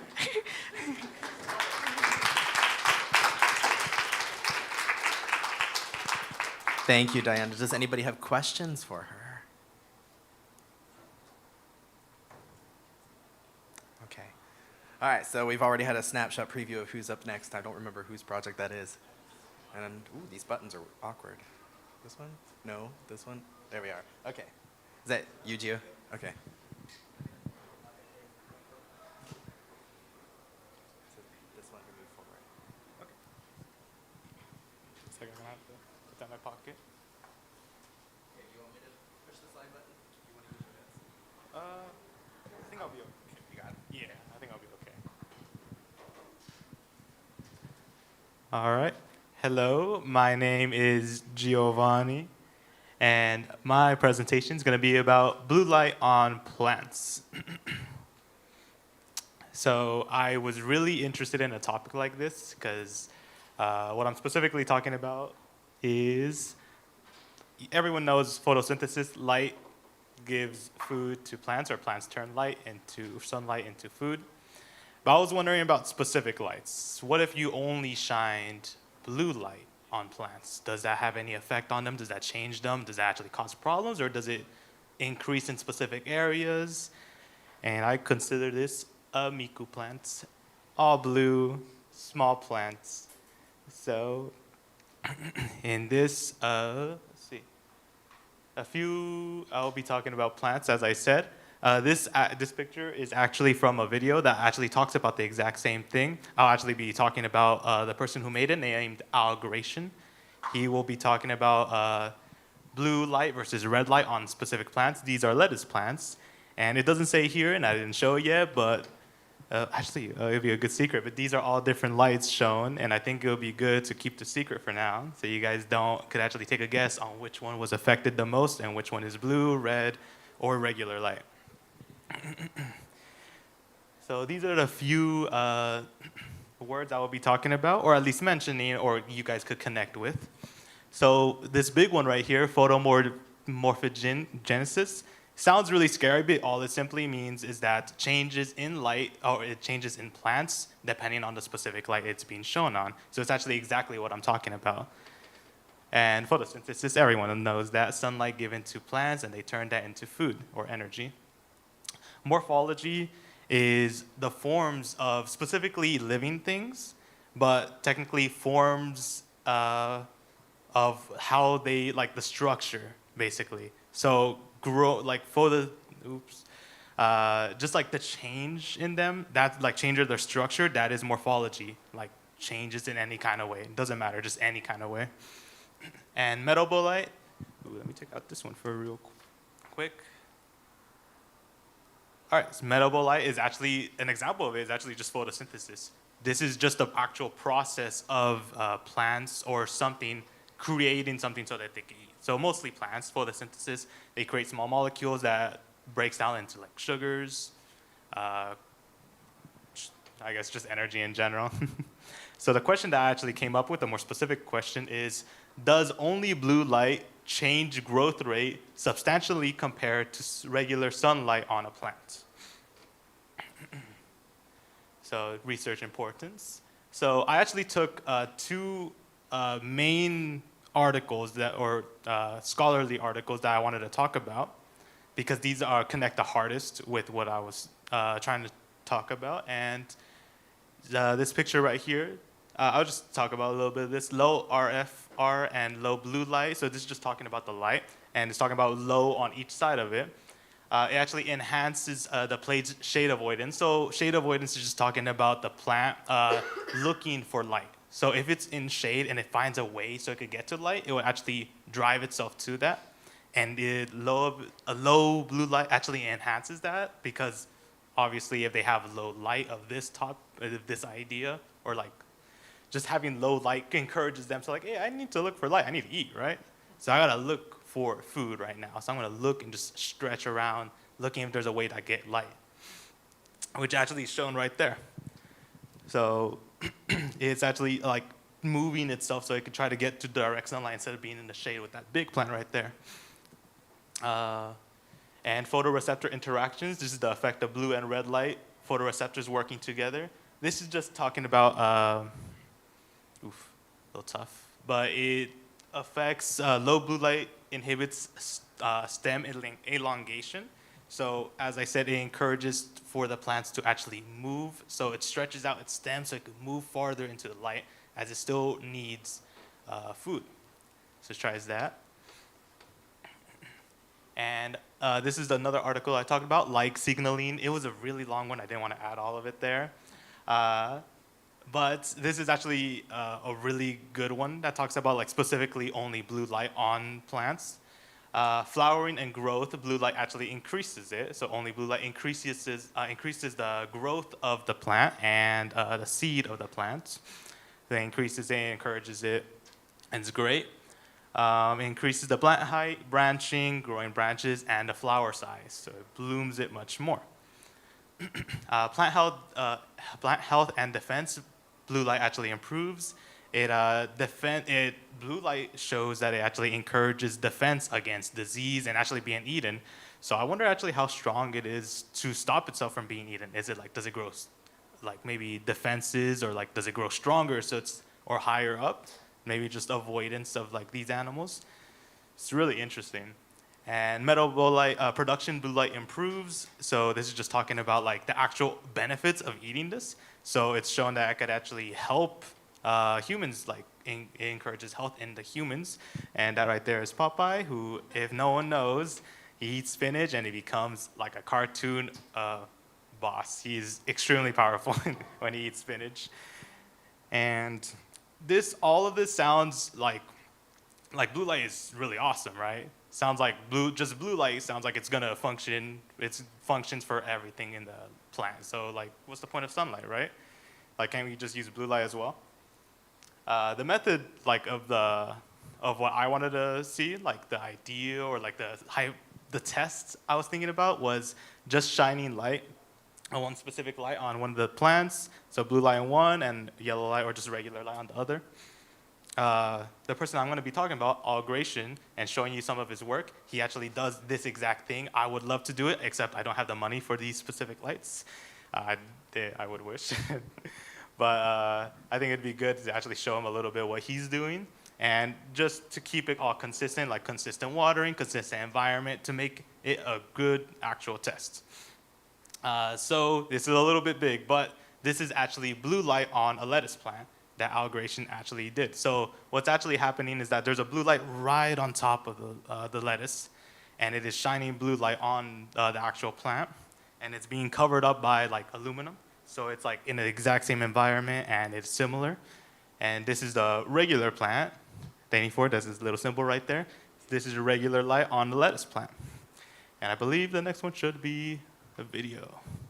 Now let's look at our pure blue lettuce. We have a very upright structure with a nice deep green color. There are some signs of disease and some tip burn. At the top, we see some deformity in leaf growth. Root growth looks good, and this plant seems to have more mass than our next one. Here we have... So I didn't want to actually show everything because I actually wanted to look only at blue light. But as you saw, it like actually was pretty strong in the leaves.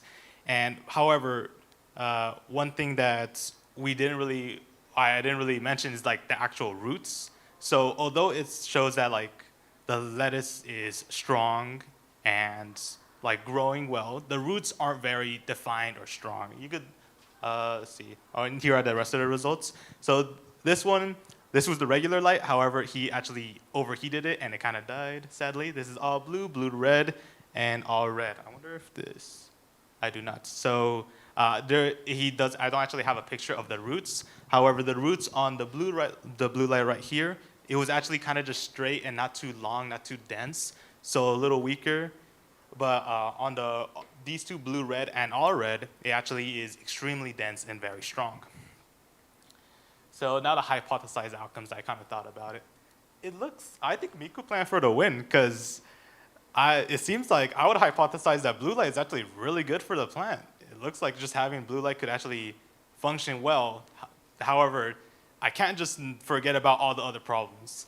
So it actually seems like it has bad morphology, so it can actually, just having blue light actually could cause other deformities in the plant. So although it made it grow bigger, it had like odd growth in like its lettuce leaves. And same problem with the other plants, like they had good roots, but they grew a bit too long. It was a bit off. So although it did help it grow, that might just be because it's sunlight. Like sunlight has all these lights, and it's helping the plant. So just isolating blue light doesn't fully help it. At least this is kind of the hypothesis. I would love to do this. And here my works cited page, and thank you.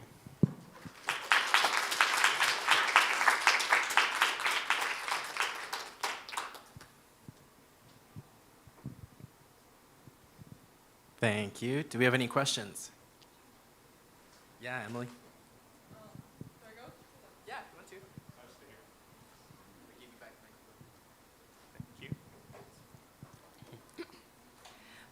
I was wondering, so which light is the best for like a plant? Like if you had to choose one specific one? Yeah.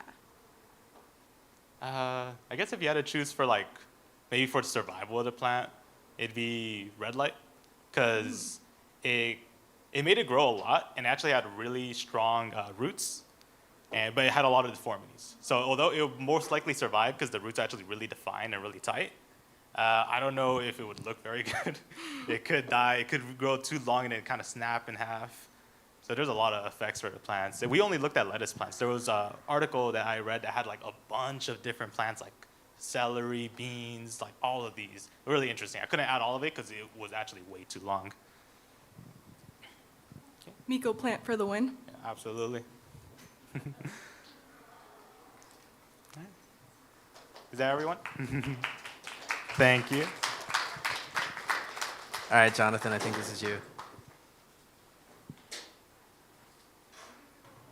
You should have seen last fall. They were roasting each other after the presentations. Like, these questions were intense. I thought I was going to have to intervene. Thank you. Um, Good afternoon, everyone. My name is Jonathan. My major is business requirements, and I will be presenting my project titled "Burning Assets: The Effects of Climate Change on Investment Portfolios." And a little backstory: I actually started my investment portfolio about like a month ago, and I invested in just nothing too complicated, just stocks. But I'm not sure if everyone's up to date with the stock market right now. It's horrible. And so, yeah, I actually lost money. So my dreams of becoming the next Warren Buffett are dead. So, no. Oops. Okay, so just a brief recap on what is climate change. Climate change is long-term shifts of weather patterns and temperature caused by solar activity or volcanic activity, those two being the major ones. However, right now it's mostly derived from human activities such as burning fossil fuels. Quick definition of investment portfolios. It's a personal collection of investments, assets that you own, and these range from stocks, bonds, real estate, all the way to a collection of wines you have, or maybe arts. Cryptocurrency might be one. Here's a quick fact. Global climate-related disasters caused about $275 billion in losses just for 2022 alone. So as you can see here, there's a correlation between global temperatures and financial risks. So as global temperatures, or should I say global risks increase, so do financial losses. And then my research question being, how does exposure to climate-related risks affect the performance of investment portfolios across different industries? Some quick quotes here stating some relationships that that climate change has on investment portfolios and indirectly to investors. So I like the what is it? The first one, which states that companies facing global climate risks, they basically in a way their funds in a way are decreased due to the fact that banks or lenders they tend to not want to let them borrow money just because there's a risk associated with those businesses. Yep. So research important. So why does this matter? Global climate change. So, I'm sorry. So global climate change, or should I say climate change risks that come into finance are highlighted with this research. There's some very direct consequences, I could say, if you say, between global climate temperatures and your investment portfolio. Also, with this research, we are encouraging better financial decision making. So investors and companies are they are more aware, I guess, in a way, of the consequences, financial consequences that companies with high carbon emissions that they present. So that's where it goes to my next point, sustainable investing. Investors and companies will be aware of these consequences and perhaps be more willing to invest in greener and safer companies. So methodology, what will we do? We will look at quantitative data to compare historical data from portfolios with high versus low climate risk. We'll be doing this in 5 steps and using public data only. And looking at ETFs. And ETFs are part of your investment portfolio. They're an asset. They stand for exchange traded funds. And the definition's up there, but in simple terms, it's just like, it's mostly like, it's like I don't want to make this too complicated, but it's an asset that has lots of little pieces of other assets in a way. It's a single investment, one single investment, and mostly investors use this to keep track of a performance of a specific market sector.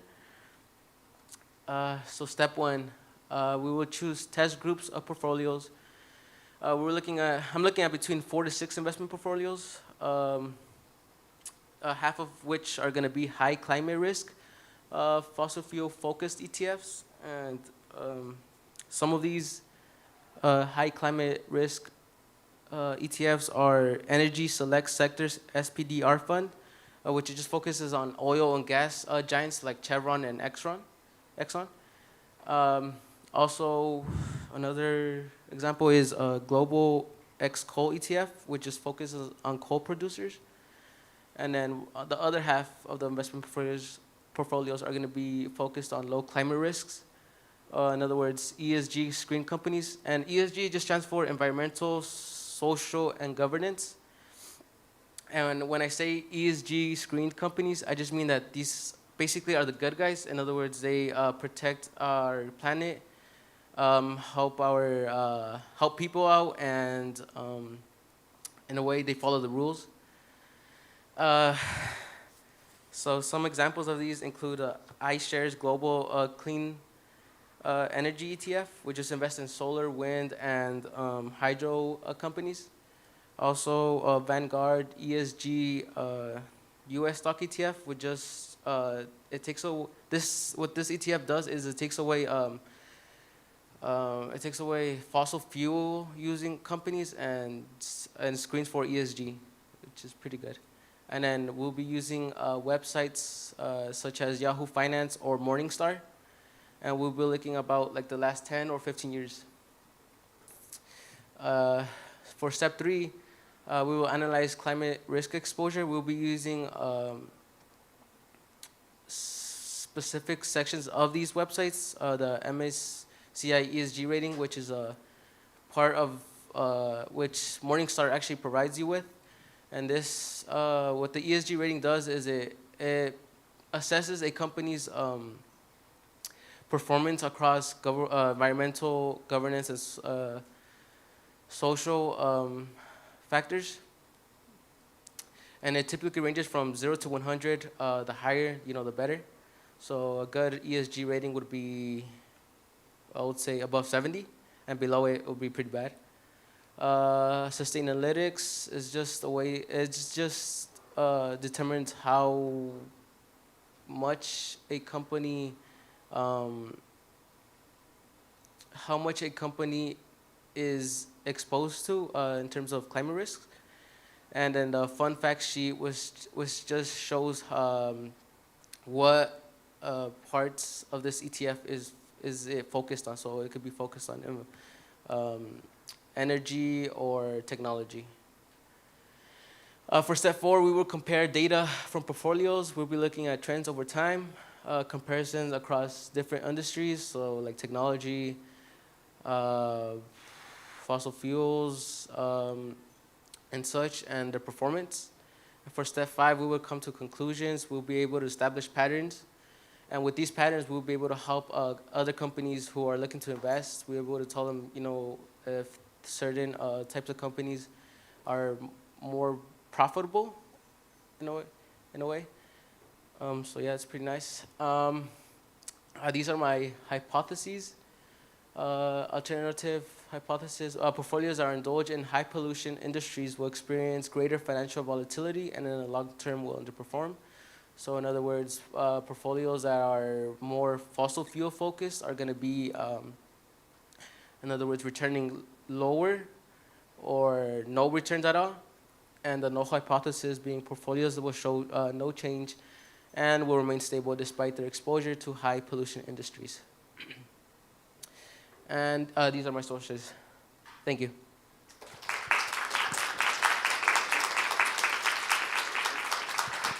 Thank you. Do we have any questions? All right, let's see who's next. I suspect it's going to be you, Katie. Yeah, there it is. Look. It's alphabetical. Thank you. Hello, my name is Katie Cockrum. I am a law and policy major here at GCC. I was going to do my presentation about environmental law, but it's sad here in Arizona. So before I wanted to be a lawyer, I wanted to be an engineer. And my favorite topic was this form of transportation, electromagnetic transportation. So I'm here to talk to you about it today. Maglev trains, transportation to save the planet or end it. So what is a maglev train? If you've never heard of this beautiful invention, it comes from Japan. It was built in the 70s. It gets its name because it's a magnetic levitation device. Pretty cool. It started in the 70s. How it works is the railways have these figure 8 patterns that are electromagnets, and the train is a superconducting electromagnet that glides across. So how it works is you have the railing in the train, and it just pushes it forward. And then when it slows down, it uses wheels to help slow the train so it doesn't crash. Interesting facts, they're the fastest train in the world. Its normal traveling speed is about 93 miles per hour. So if you want to go to Tokyo to, I think it's Shanghai is where the first trains went. It's pretty fast, but the fastest speed it could go is 375 miles per hour, which is super, super fast. The coolest part that everyone's super excited for, it hovers. Hovers about 4 inches. So if you've ever seen a movie where we had floating transportation, we have it now. During the process of making it and then just using it here, they have it in Japan, China, and South Korea. There's been 0 fatal accidents or incidents. It can hold up to 1,000 passengers. It has little to no carbon emission, and it has a reduced noise pollution. But with every good invention, there's probably something wrong with it. So I was thinking about it, and I was like, so we have a bunch of these trains, and we put them around globally, and they're all based on magnetism. The Earth's a magnet. Are we going to accidentally push ourselves out of the solar system? Let's see. So something that's important to know is every 10 years we shift 5 degrees anyway, so we need to put that in mind. And we're also already at a tilt, so we can keep that in mind. My hypothesis, the null, the maglev trains, if we put them globally, nothing's going to happen. It won't affect the magnetic North Pole. Alternative is something will happen. I personally think that there's going to be a little bit of a change. The Earth will shift a little bit, but nothing crazy. The experiment. Materials, you'll need a 1.26-inch neodynamic magnet, 8 10-centimeter magnet strips, a magnetic levitation conveyor, a pencil, and a 20 by 20-inch paper, 2 of them, and some tape. So I kind of drew it out here, but this is kind of what it would look like. You're going to have your conveyor and your neodynamic magnet. You'll set up 2 pieces of paper, one vertical, one horizontal. You'll put some tape down here, and then you're going to put the magnet in the conveyor, and you'll mark on the sides of the paper where you see the sides of the magnet. Take it off. I chose 8 because that's probably where the trains are going to go, 8 biggest countries. Put them and then put it back on, see if there's any change. If there's no change, then our null hypothesis was correct. If there is a change, then we might need to be worried. But conclusion, I don't think that there's going to be much of a change. I don't think it's that crazy. But I'm on board. I think that we should start using these trains. I can't wait for them to come to America. I know Elon has been working on some cars-wise, but I think it'd be better to have public transportation for less carbon emissions. But these trains produce less carbon emissions than any other form of public transportation, and they're really, really cool. Thank you. Questions? Okay. Thank you, Katie. And so we'll call up Lucas. He'll be the last presenter for today.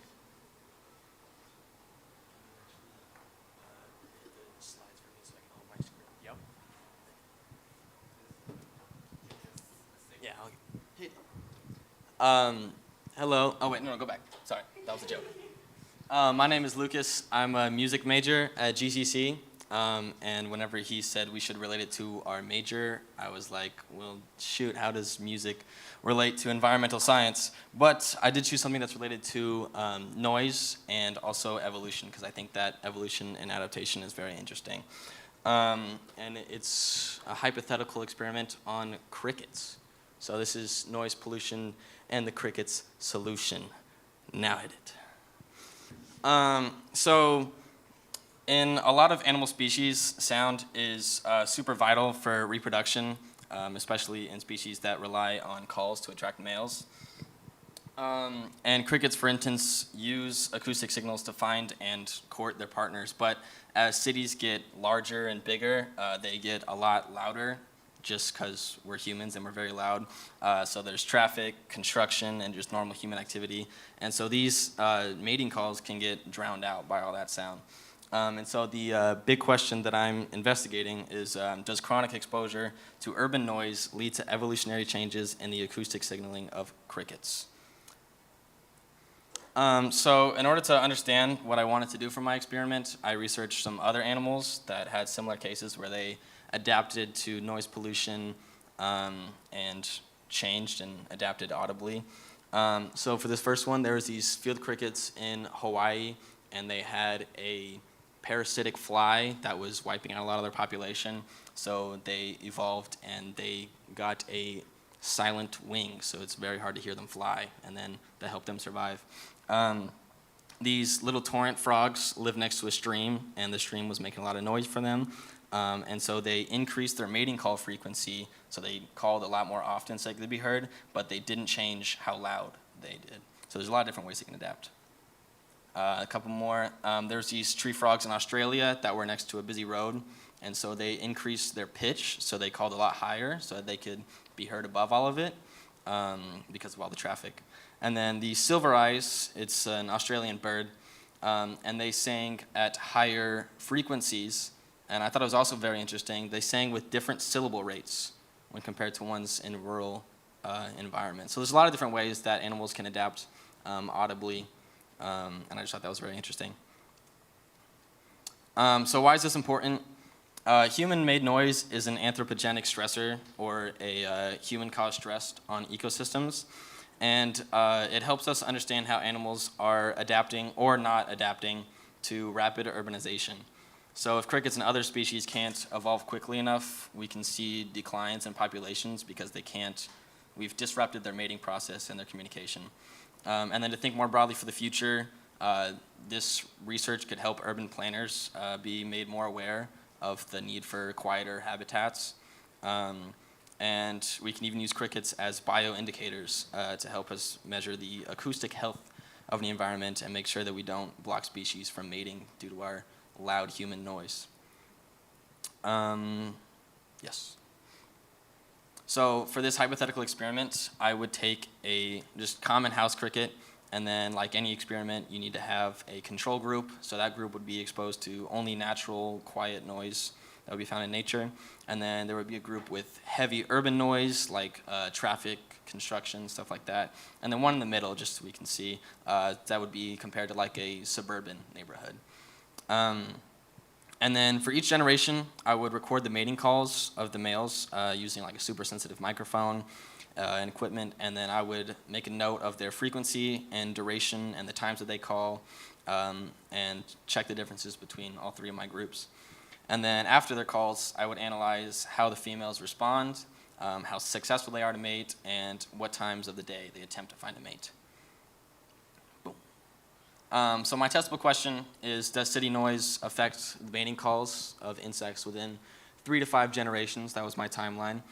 So I had to have a null hypothesis, so the null would just be there's no change, and the alternative would be cricket calls could be higher frequencies, louder volumes, higher pitch, or they would change what time of day they call to avoid like busy construction and traffic times.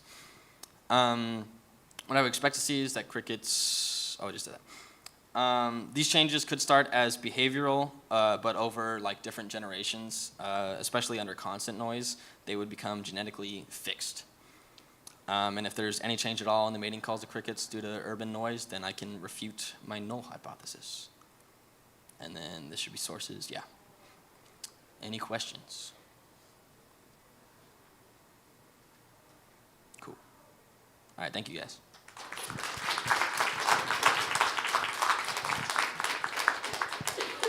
All right, thank you. So if you would please give everybody one more round of applause, because, I mean, that's really hard. And they did it, like, with only about a month's notice. And I was like, oh, by the way, you're going to be presenting at a big thing instead of just in our classroom. So thank you very much. So if you would come on up, we have award certificates for you to thank you.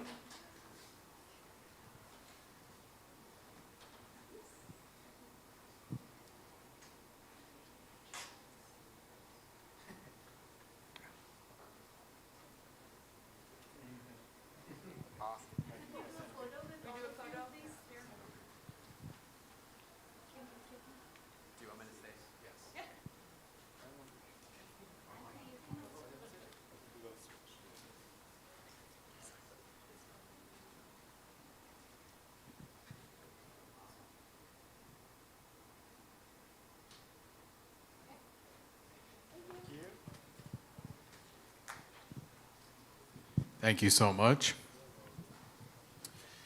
So everybody, thank you again for joining us at our Earth Forward event. This is our preparation for Earth Day, so we're going to have different Earth Day events across the district at different campuses, and so this was just a kickoff. And so thank you for joining us. We do have a few awards to give out.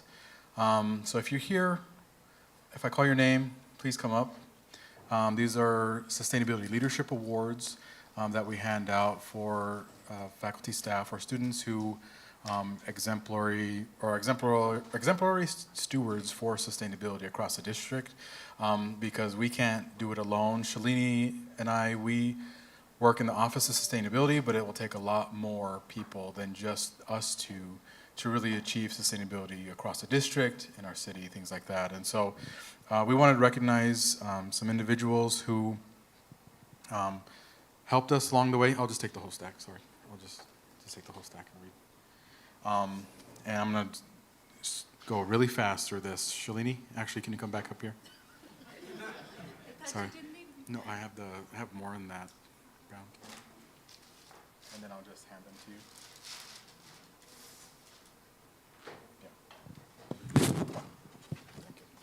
And then I'll just hand these to you.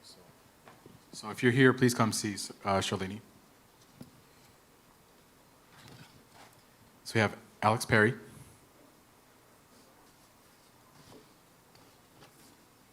Ann Costers. So Alex was from Glendale Community College. Ann Costers is from South Scottsdale Community College.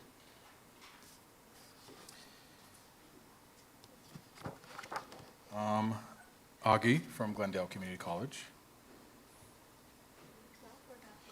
I'm trying to go as fast as I can here. Let me see.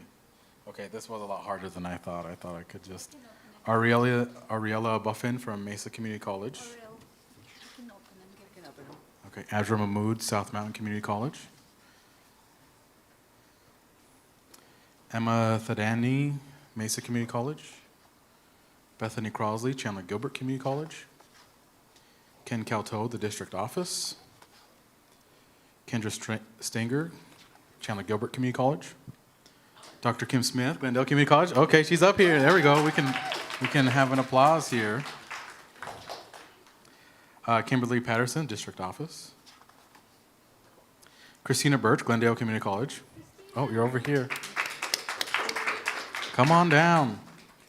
Danielle Cohen, South Mountain Community College. Shonda Frolino, Glendale Community College. Shonda. Brian Dodge, South Scottsdale Community College. Brett Garwood, district office. Robin Jensen, Mesa Community College. David Bannenberg, South Mountain Community College. Laurel Redmond, Rio Salado Community College. Leah Lands, Glendale Community College. Donna, Glendale Community College. Loretta Mondragon, Paradise Valley Community College. Lori Bold, Scottsdale Community College. Dr. Diana Martinez, Phoenix Community College. Stephanie Macias, Glendale Community College. Didam Congress, Glendale Community College. Nanette Espinacila, Glendale Community College. Julie Styak, District Office. Dr. Michael Strong, Glendale Community College. Mark Pacheco, Glendale Community College. Vanessa Bustamante, Estrella Community College, Estrella Mountain. Philip Schaefer, Estrella Mountain Community College. Natalie Case, Scottsdale Community College. She was here earlier. Okay, Natalie Case. Joe Colvin, Phoenix College. Lucero Curiel, South Mountain Community College. Elena Sibley, Estrella Mountain Community College. There you are. Bethany Crosby, Chandler Gilbert Community College. Beth Ann Wright, Mesa Community College. Sergio Ibanez, Mesa Community College. Robert Mativier, Paradise Valley Community College. Mark Flynn, Chandler Gilbert Community College. Justin Johnson, Paradise Valley Community College. Eddie Perez, Mesa Community College. Elizabeth Lucero, Mesa Community College. Herschel Jackson, Estrella Community College. Jack Gallegos, Rio Salado Community College. Jennifer Pulowski, Gateway Community College. Jesus Garcia, Mesa Community College. And so thank you. If we can give everybody a hand of applause. And come on down, let's take a picture. So definitely when we talk about sustainability and everything that's happening across the district, a lot of people don't necessarily know what's going on, but from our vantage point, we can see the full picture. And so we want to definitely make sure we include, or let's scoot down a little bit, everybody who works tirelessly on projects in their area, and sometimes we're in our own silos, and so I appreciate everybody for coming. And that concludes today's event. I'd love to stick around and answer any questions if anybody wants to talk about sustainability or energy efficiency. Like we had that urban heat island question earlier, we can kind of discuss things like that. I want to make sure you guys leave completely fulfilled, and thank you for coming.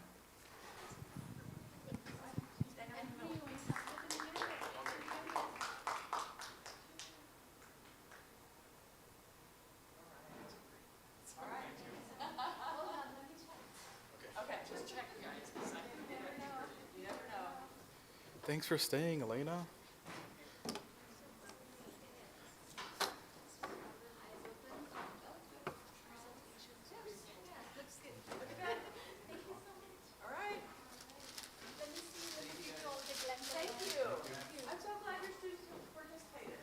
And thank you to our volunteers who separated our waste. Shout out, shout out. Appreciate you guys. Thank you.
Thank you. I appreciate it. Thanks.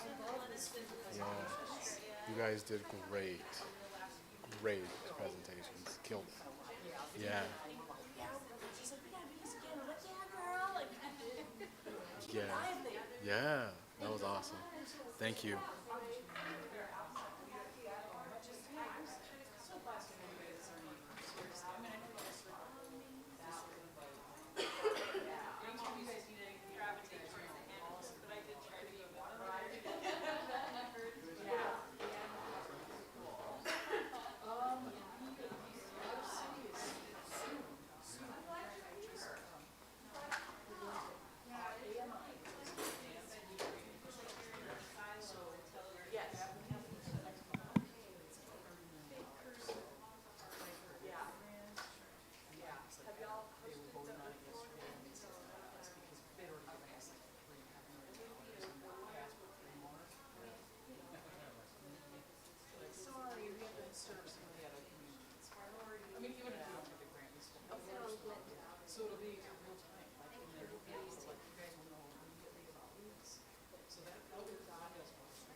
not this, right, but the screen, the projector?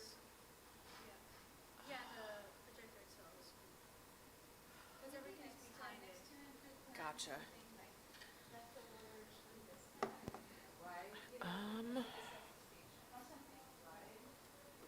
Here's all the table tents.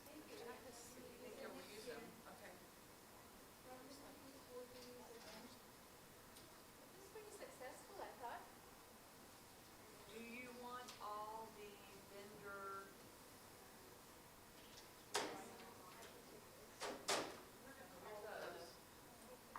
hope Gus can see if they can tell us. 'Cause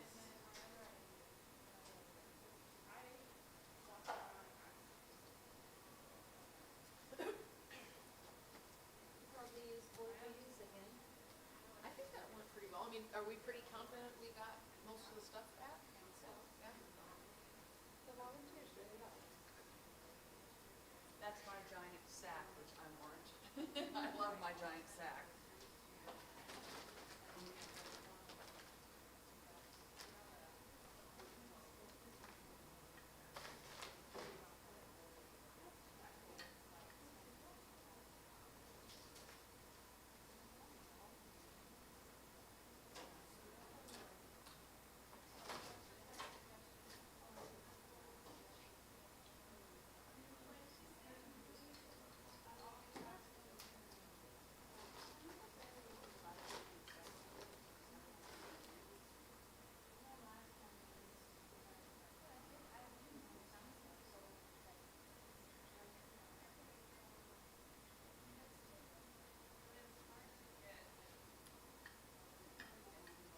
Hi, I'm with the Green Efforts event that's in SU 104 right now, and we are wrapping up, we're done, so we had a couple questions, first of all, about ending the live stream, but then also, we have a student here who needs us to put the projector screen up so that, they can access like the pictures of the paintings and things that are behind it, and I don't know how to do that here in the room.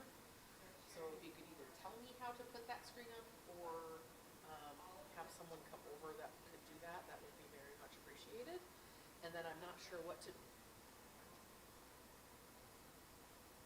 Okay, because then we have like some of the like laptops and microphones and things that are here.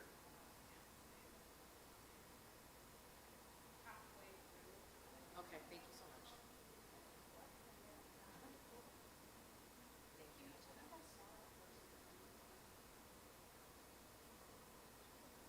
Sorry, they're sending someone over who's supposed to know how to wrap all this stuff up. I apologize. Because I see light switches, but I don't see anything that says